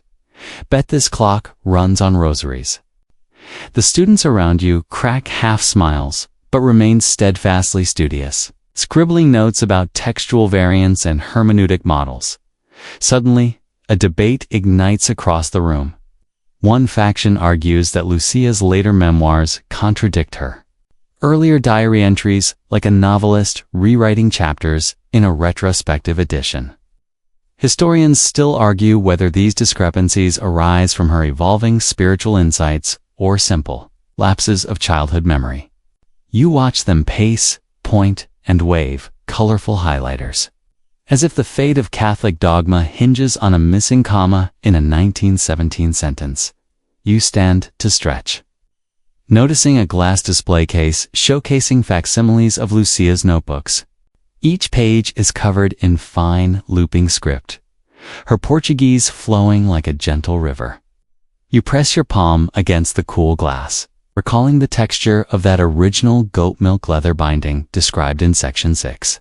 Below the manuscript, a plaque notes that the notebooks were stored in a climate-controlled vault beneath Lisbon. Though fringe theorists claim the climate control system was rigged to erase marginalia overnight, you stifle a chuckle. Someone's internet essay must have turned thermostat maintenance into a clandestine operation. You drift back to your seat as a senior professor stands and announces a surprise panel on interdisciplinary approaches: theology, sociology, political science, and even astrophysics, converging to decode Fatima's repetitive use of astronomical metaphors. You blink in surprise, never thought you'd see a PhD astronomer at a Marian apparition symposium. Yet, here he is, arguing that the lady's emphasis on the sun and sky reflects early 20th century fascination with heliocentrism and the dawning age of modern astronomy. Historians still argue whether these celestial illusions were authentically Marian or simply the language of an era obsessed with solar research. As the panel discussion heats up, you sense the room's atmosphere shift from polite inquiry to competitive fervor. Microphones hiss, laptops ping, and someone coughs under the strain of presenting statistical analyses on reported miracle counts. You can't help but smirk at the contrast. Just a few years ago, crowds in Cova da Iria watched the sun spin. Now, scholars spin charts and graphs in air-conditioned halls. You lean toward the theologian next to you, whispering, "Bet Mary never imagined her message would end up in STEM journals." He nods, chuckling, but his expression turns thoughtful. "True scholarship demands we wrestle with every angle," he murmurs, quoting a phrase you've heard echo through every section. Historians still argue whether Fatima's prophecies were divinely inspired or socially constructed phenomena. You look around at the sea of furrowed brows and illuminated screens, realizing that this scholarly cacophony, every footnote, every coded rumor, every disputed translation, is part of the prophecy's living legacy. Just as the lady challenged 3 shepherd children to reshape the world with their prayers, academia now grapples with reshaping our understanding of those prayers through the lens of modern critique. You gather your notes, your head buzzing, with arguments both rigorous and outlandish. The detective in you remembers the vault's sealed envelope. The dreamer recalls the spinning sun above soaked pilgrims. The skeptic ponders every edited line in Lucia's diaries. All these voices converge in your mind, a solemn chorus debating authenticity and meaning. As you rise to leave, a final argument ripples through the room. Whether the prophetic timeline has already run its course, or if the third secret still holds future revelations for an age not yet born. Scholars still argue whether Fatima's unfulfilled prophecies point to tomorrow's headlines or simply mirror our perennial hope for cosmic justice. You step into the library's hallway, your footsteps echoing like a scholar's metronome. The stained glass colors fade behind you, replaced by the soft glow of corridor lamps. You run a hand over your notes one last time, feeling the thrill of questions more potent than answers. Outside, the evening breeze carries the distant toll of a church bell, a callback to that October field where the miracle of the sun first echoed across Portugal. You inhale the cool air, letting the day's debates settle in your bones. Whether divine revelation, mass psychology, or rich folklore, Fatima's mysteries live on in every footnote and forum thread. You close the research library's heavy doors and step back onto the cobblestones, carrying the reverberations of scholarly disputes in your pocket. In the hush of twilight, you realize that some truths are shaped as much by questioning as by acceptance. And in that tension between faith and inquiry, secrecy and revelation, lies the enduring power of Fatima's prophecies. You slip back onto the grass at Cova da Iria, the home oak's gnarled silhouette etched against a blush sky. The euphoria of pilgrimage season has faded, leaving only the hush of fading footsteps and the distant hum of souvenir vendors packing up. You've heard the whispered rumors knocking around dusty archives and candlelit convent corridors. There are texts, diaries, letters, and notebooks that never saw the light of day, lost fragments of Fatima's story that supposedly vanished before anyone could read them. Imagine standing in a climate-controlled vault beneath Rome, the scent of polished wood and cooled stone floating up like old incense. In 2020, Pope Francis formally authorized the opening of the Vatican's Fatima Secret Archives, inviting scholars to examine hundreds of documents previously closed to public view. Mainstream reports confirm that for the first time, letters from Sister Lucia to Vatican officials and personal drafts of the Third Secret were made available for study. Yet even after this unprecedented opening, gaps remain, pages torn, exhibits missing, and files labeled only redacted with a single wax seal stamped over each one. You can almost feel the chill of that vault breeze as you ponder what happened to the missing materials. Fringe theorists claim that during World War II bombings, nuns in Porto smuggled Lucia's original manuscripts out of the convent, hiding them in hollowed-out olive trees until the threat passed. They say these clandestine texts contained graphic descriptions of apocalyptic earthquakes that would cleave continents apart. Dramatic detail absent from the published Second Secret. Historians still argue whether those earthquake references were ever part of Lucia's notebooks or simply a sensational rumor whipped up by wartime paranoia. You lean against the oak's trunk and recall a less-known anecdote. A mid-century parish priest in Fatima who insisted he'd seen Sister Lucia slip a stack of pages into the lining of her brown habit just before her private audience with Pope Pius XII. According to his niece's oral account, never formally recorded, he tried to follow Lucia into the Vatican, only to be turned away at the Swiss Guard checkpoint. She emerged hours later with a serene smile, the hidden manuscript apparently gone. Quirky as it sounds, some locals still swear their grandparents told them about that patrol, fueling debates over whether the priest's story was overheated. devotion or witness to actual smuggling. Your fingers brush the oak's bark. Thinking of lost letters Lucia wrote to her cousin Constanza de Cabrera, letters rumored to describe mystical encounters beyond the well-known July apparition. A quiet November meeting where the lady whispered cryptic counsel on family, strife, and parish politics. No letter survives to confirm it. What scholars have are only second-hand recollections from nuns who spoke in hushed tones about private councils that fell outside the approved Fatima narrative. Historians still argue whether those private visions were later suppressed to maintain a cohesive pamphlet version of the children's testimonies. The field around you settles into that eerie midday hush, and you picture a network of hidden archives. Dusty convent rooms in Portugal, locked church chests in Spain, and private collections in Brazil. Fringe collectors brag about owning microfilm copies of Lucia's early drafts, poor quality, riddled with illegible smudges where red ink once bled, claiming they purchased them on the black market for a few escudos at a Lisbon flea market. You raise your eyebrows at that notion, microfilm smuggled like contraband, but even if true, no academic institution has ever authenticated those rolls. A sudden breeze rattles an abandoned pamphlet fluttering on the ground, and you bend too. Pick it up, reading faded ink, secret revelation, not for public consumption.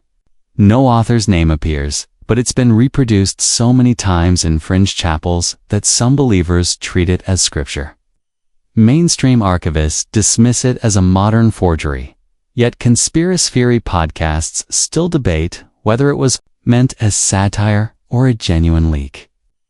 Historians still argue whether such pseudotexts distract from serious scholarship or reveal the depth of popular fascination with hidden prophecies.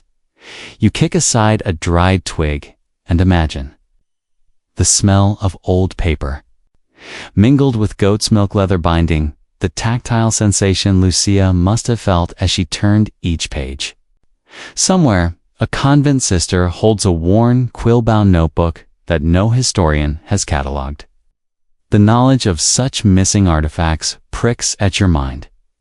What revelations might lie in diaries about the children's daily struggles, their doubts, their moments of joy and fear that never made it into official records?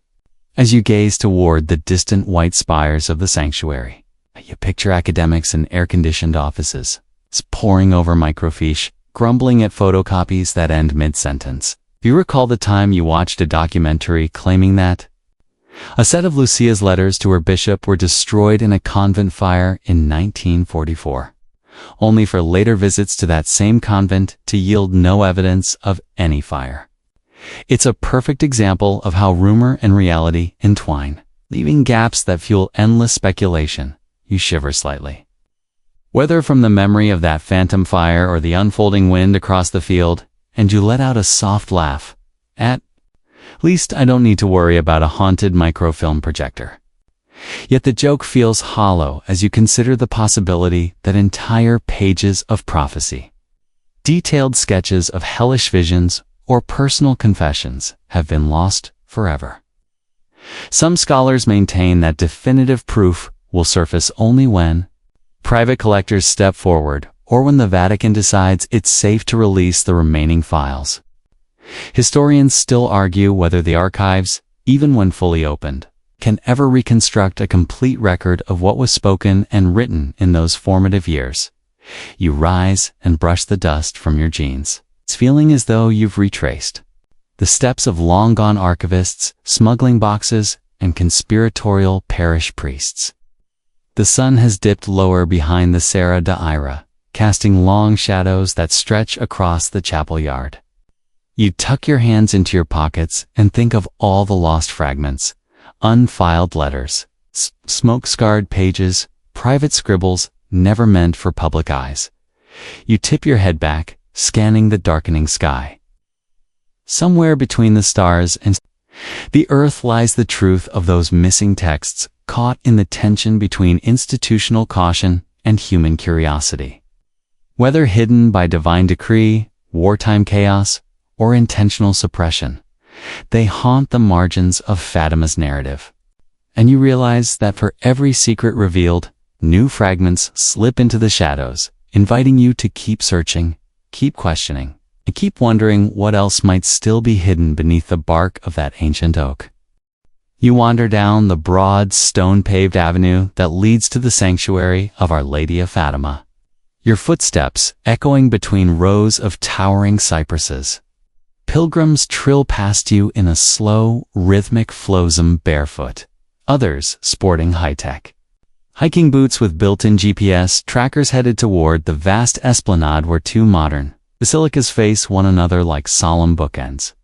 It's the 21st century, and yet the pulse here feels ancient, grounded in a tradition that dates back to the 1928 laying of the first stone of what would become the Basilica of Our Lady of the Rosary. Fact, you inhale the mingled scents of incense wafting from side altars, sunscreen applied 3 times already, and artisanal basil-scented candles, sold by local artisans. You brush bare feet along cool mosaic tiles as you approach the Chapel of the Apparitions.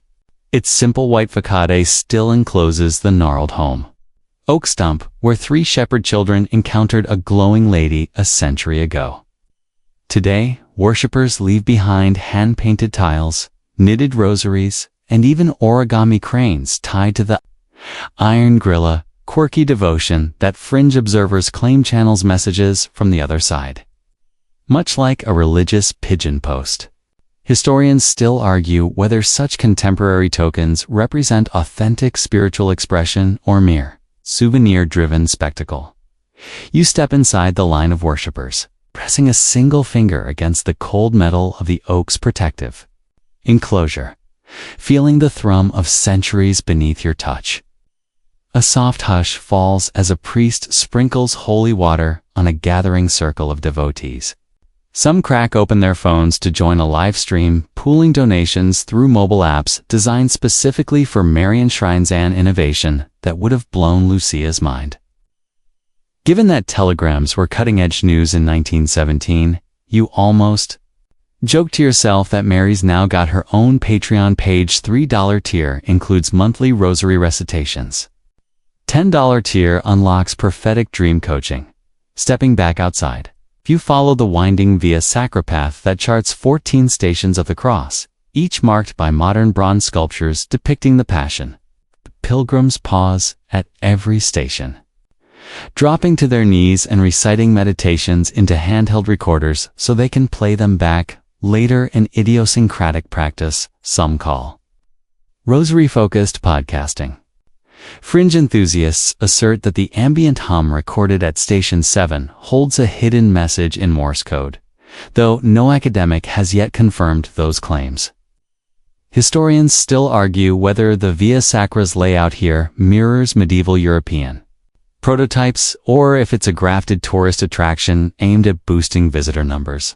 Farther along, you enter the vast open plaza where 500,000 pilgrims pack in for nightly candlelight processions. You hold a slender taper candle, its flame quivering like a miniature apparition in the dusk.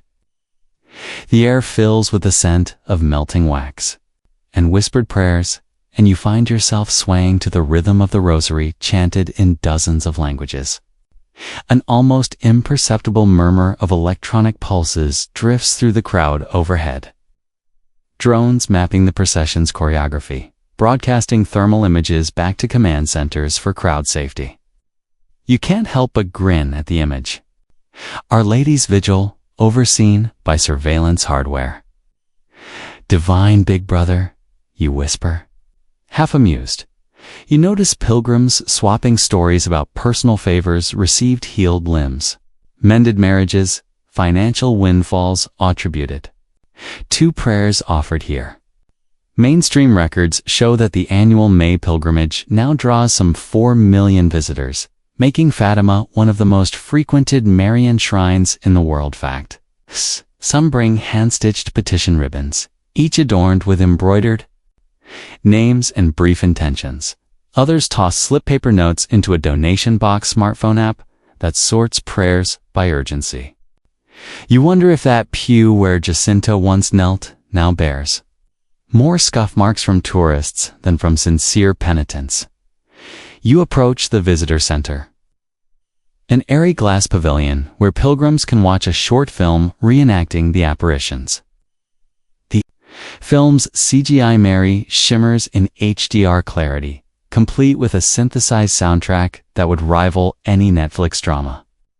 At the exit, you snag a locally produced Miracle of the Sun scented candle. Its label claims it emits hints of sulfur and ozone whenever you light it. Fringe perfumers swear the effect is uncanny. Mainstream producers market it as a novelty, and you can almost feel a debate spark between theology and marketing teams.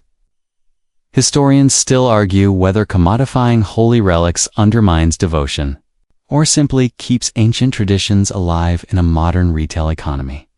You slip out into the sunlit courtyard, where a series of confessionals stand open. Their wooden doors carved with lily motifs.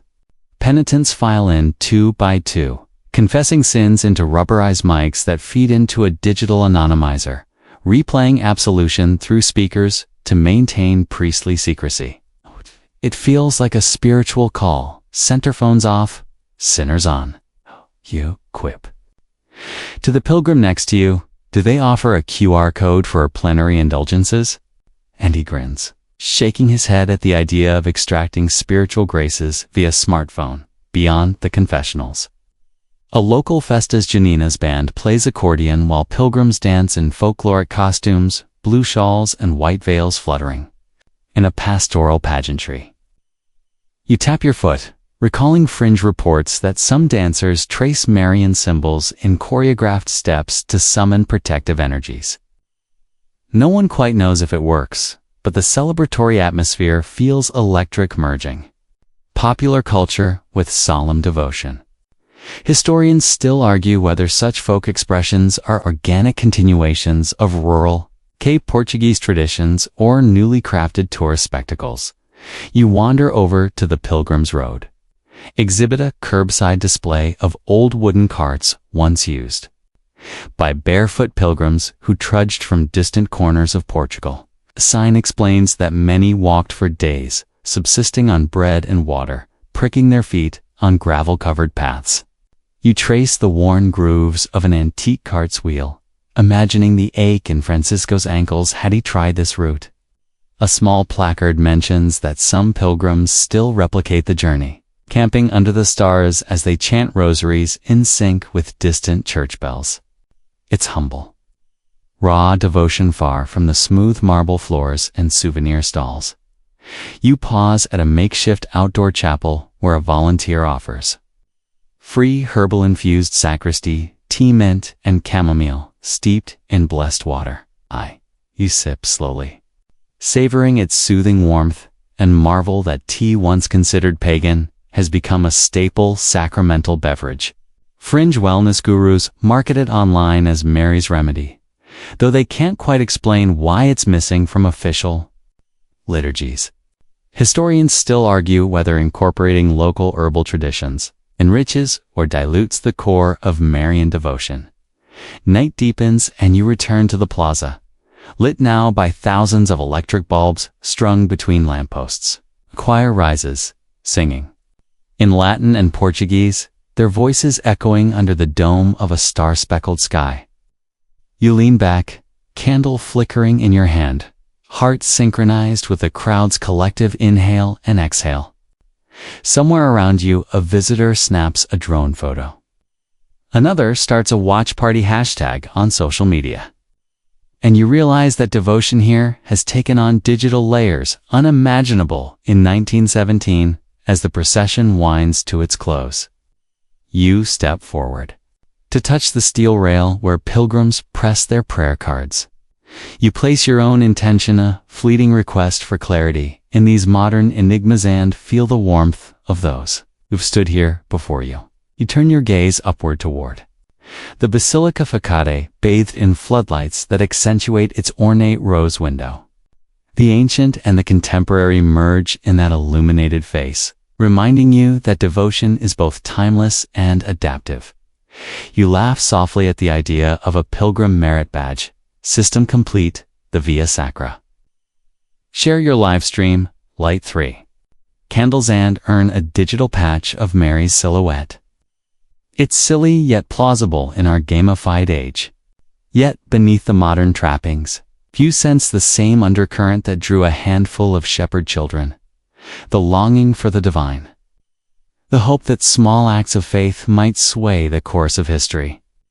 Pilgrims may come for selfies or healing, for a moment of calm or communal fervor, but what they carry home transcends any souvenir. You step away from the shrine, leaving behind your candle stub in a large metal urn. Its twisting shapes reminiscent of both fallen sandal straps and the swirling sun of PHL of 1917.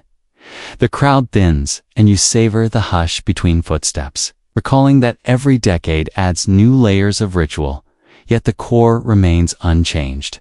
Prayer, sacrifice, hope. As you walk back down the avenues lined with olive trees, the cypresses whisper overhead. And you realize that devotion at Fatima is a living tapestry, woven from the threads of the past and the bright new colors of the present. You face the home oak stump once more, now ringed by polished plaques recalling promises that fluttered into the past like petals on the breeze. Despite centuries of devotion and consecrations, some prophecies remain stubbornly unfulfilled future. Forecasts that hang over the field like storm clouds refusing to break. You lean in close, feeling the faint hum of anticipation under your fingertips, as if the bark itself pulses with the weight of what's yet to come. The lady warned of chastisements, unless Russia was consecrated to her immaculate heart to promise. The popes attempted in 1942, 1964, and explicitly in 1984, fact. Yet nuclear arsenals still tilt toward readiness. Climate crises spiral, and political tensions boil over. You trace a fingertip along a brass plaque, noting the 1984 consecration, and imagine the hush in St. Peter's Basilica when John Paul II invoked those words. Historians still argue whether those papal acts fulfilled the conditions required, or if a more universal communal ceremony remains necessary to unlock divine protection. A quiver of wind carries the scent of scorched time, and diesel fumes from a passing tour bus modernity's own incense. You almost chuckle, picturing the lady's reaction. Pray for peace, but maybe switch to electric vehicles too. Fringe enthusiasts claim that buried within Lucia's second secret was a nod to bioengineered pandemics, a viral scourge that would seize the world in 2020, long before any headlines flashed red in digital news feeds. They point to a cryptic diary entry where Lucia supposedly wrote pestilence rides on silent wings, feeding conspiracy forums as fervently as the miracle of the sun once did.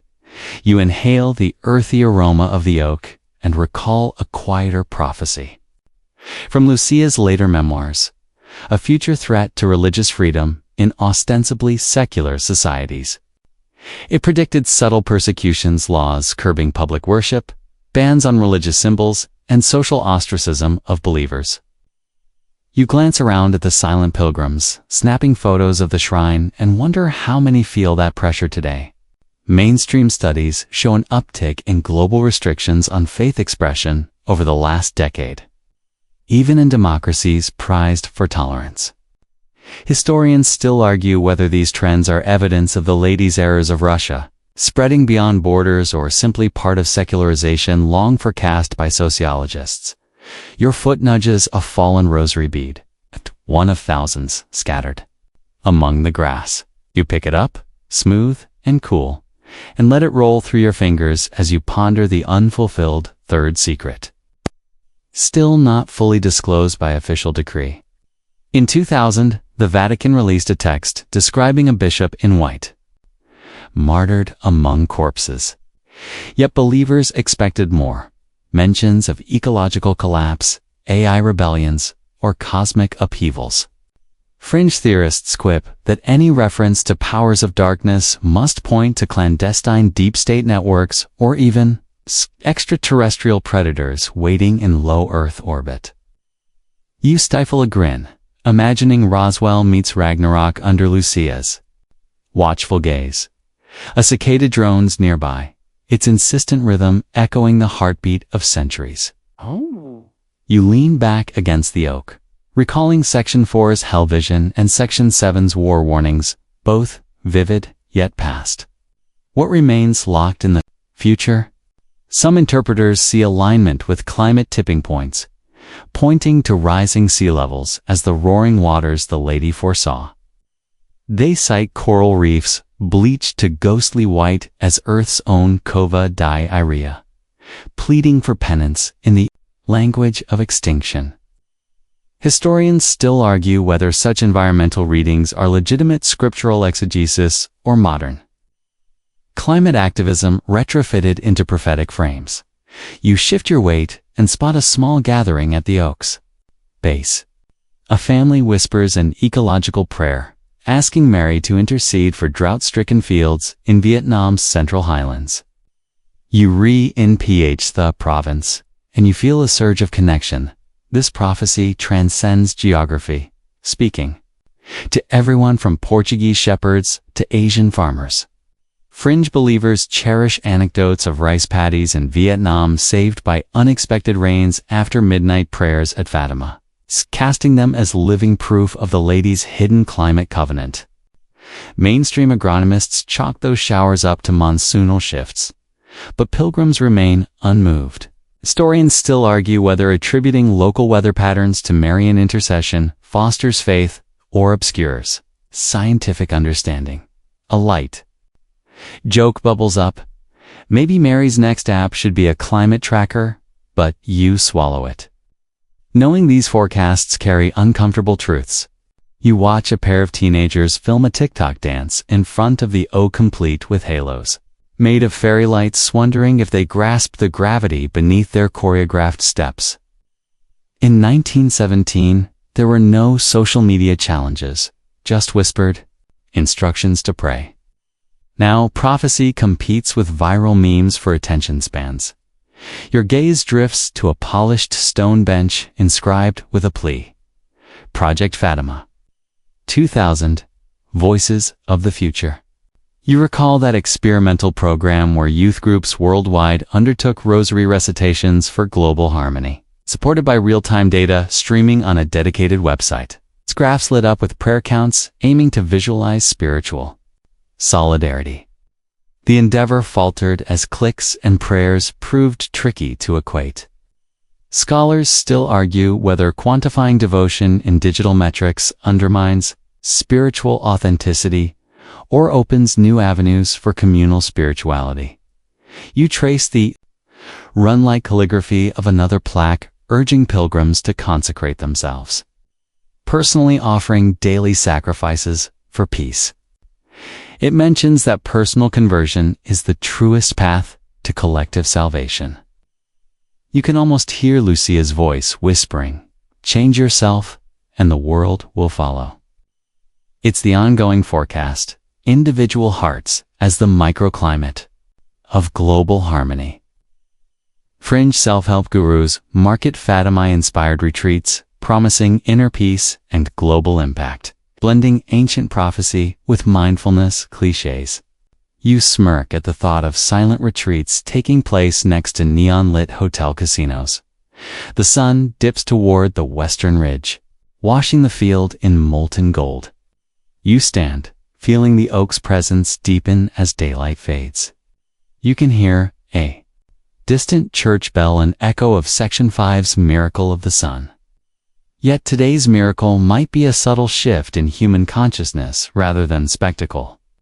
The unfulfilled forecasts beckon you to action: nuclear disarmament, ecological stewardship, defense of religious freedom. Each challenge carries a time stamp.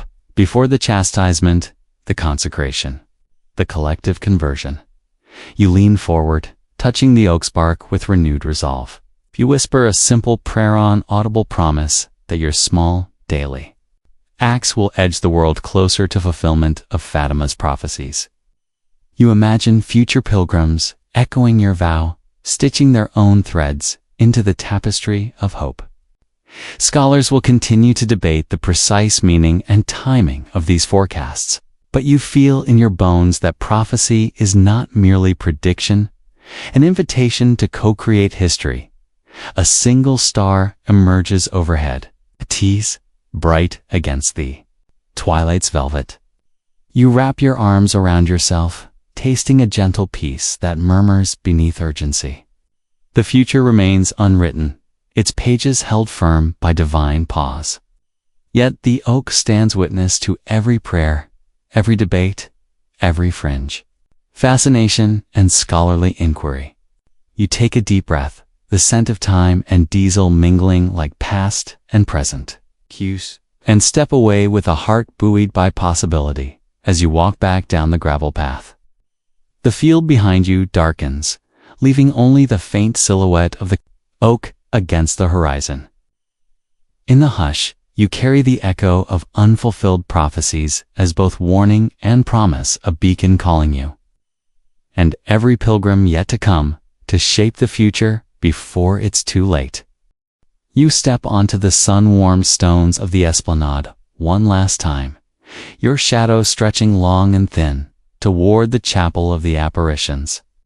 The air buzzes with distant murmurs and the soft thud of sandal soles, echoing as if the very ground remembers every pilgrim who's ever knelt here. It's the final chapter of this journey where past, present, and future converge in a nameless hush. You can almost taste the salt of countless tears, mingling with dust and incense. A testament to centuries of hope wrestling with mystery. The stories you've traced from that first quiet dawn in May 1917 to crowds, gasping at a spinning sun ripple outward like concentric waves in a still pond. Pilgrims continue to flock here, by the millions each year, making Fatima one of the world's most visited shrines. Fact. You brush a fingertip along the stone rail, tracing weathered grooves made by generations seeking solace. Each groove feels like a heartbeat, it's pulsing with unanswered questions.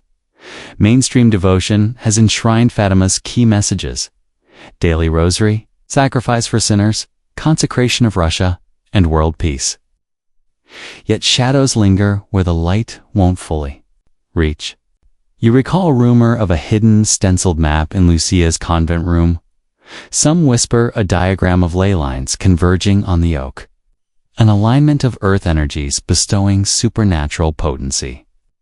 Fringe enthusiasts still debate whether this map is authentic or a clever hoax devised by mid-century alchemists to boost clandestine pilgrimages. Historians still argue whether such drawings ever existed or if they sprang purely from folk legend. You inhale the crisp evening breeze, tasting a hint of olive oil from nearby vendors frying pastries. You almost quip divine diet advice. Skip the churros, stick to thin wafers. But the joke dissolves as you reflect on how this place transcends light-hearted banter. Here, faith and skepticism clasp hands, both tugging you deeper into the enigma. You remember the hush of that vault, the sealed third secret, and imagine every unopened letter as a silent sentinel guarding its truth. The Basilica of the Holy Trinity looms behind you. Q's modernist curves a stark contrast to the ancient home. Oak, you feel the weight of conflicting architectures, one ancient, one contemporary, mirroring the tension between tradition and modern inquiry. Could this spatial juxtaposition be intentional? Some pilgrims swear that the basilica's angles align with solar solstices, creating a hidden calendar design. Fringe architects draft blurry diagrams, claiming Fatima is also an astrological clock. Historians still argue whether the builders ever intended such cosmic precision, or if it's human. It's pattern seeking at play. You taste the lingering sweetness of a basil tea from that pop-up stand by the Station of the Cross. Each sip feels like a small sacrifice, a bracing reminder that devotion thrives on tiny gestures. You drop a sugar cube into your palm to counter the bitterness and laugh at the idea of Mary offering a sugar-free promise. No added sweeteners, just pure grace. It's your third light joke, barely muffled by reverence. Soft strains of a distant organ drift over the plaza, playing a haunting melody you recognize from Section 11's scholarly library. The tune weaves through pilgrims' murmured prayers. Callback, unplanned, yet perfect. You close your eyes, letting the music and murmurs meld into a lullaby of unanswered prophecies. Even the night sky seems hesitant to reveal its stars, shying behind passing clouds as if to safeguard the vision of heaven itself. You pause at a simple wooden bench engraved with the words, Reserva, DAF, Reserve of Faith. It's a whispered invitation. Fill your well before you leave. You perch on its narrow plank, letting the world's hush settle around you. The wind rustles the olive boughs overhead, whispering echoes of that first moral call to pray the rosary. The terrifying glimpse of hell, the urgency of consecration, and the promise of a secret revealed in my time. You swallow, remembering how history has unfolded around those words. Yet how much remains in shadow. A moth flutters past your shoulder, drawn to a stray candle flame flickering on the far side of the square. You smile at the small creatures. Persistence one more witness to the enigma. You find yourself wondering, are the unanswered questions the point? Perhaps it's the ongoing dialogue between seeker and mystery that fuels devotion. Each pilgrim brings fresh hopes, fresh doubts, and each leaves a part of themselves here, woven into the tapestry. You stand, dusting your jeans as if shaking off the weight of centuries, and whisper your own silent petition. Not for miracles or cures, but for claritina, the kind that boils down to bullet point certainty. But the soft glow of knowing there's more beyond and within you. You fold your arms and breathe deeply, as though inhaling not just air, but time itself as you step away from the bench. You glance back and catch a shimmer along the horizon, like a final wink from the lady herself. Or maybe it's a stray car headlight twinkling in the distance. Doesn't matter. The moment lingers, prophecy unfulfilled, devotion undimmed, mystery unbroken. You walk down the stone steps, each footfall resonating as a quiet farewell. But this ending feels more like a pause. Fatima's enigma persists in the hearts of pilgrims, in the margins of dusty manuscripts, in any curious soul drawn to stand beneath that silent oak. Whether you believe in divine revelation, folkloric tradition, or something in between, you carry this place within you now. You cross the plaza, guided by lamplight and the echo of a distant church bell. The air is cool, promising rest. Cheer. Mind hums with lingering questions and the hush of countless voices awaiting answers. As you step beyond the shrine's boundary, you realize that Fatima's true legacy isn't a single unveiled secret, but the shared journey of seeking. Asterisk, you're drifting now, floating back from that sacred plateau into the softer contours of night. The field, the oak, the basilicas, they recede like dream images dissolving at dawn. In your mind, you replay that hush beneath the vault, the crackle of candles, the flutter of whispered prayers.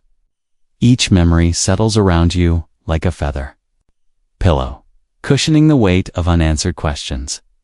There's comfort in the unknown invitation to wonder, to wander, to return.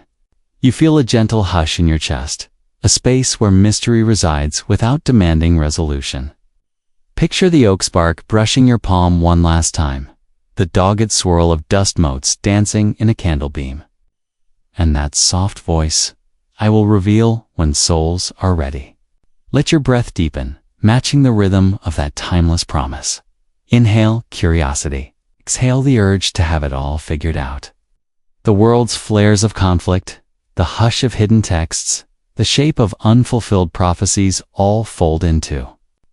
A quiet lullaby, you're cocooned in possibility, cradled by centuries of devotion and debate. Soon, eyelids grow heavy, and your thoughts slow to a gentle cadence.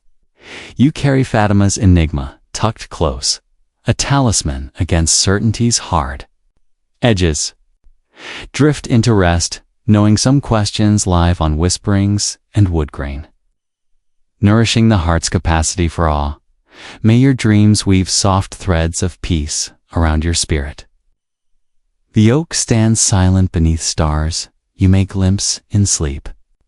Breathe, wonder, and let the mystery cradle you until morning's first light. End of script. Sweet dreams.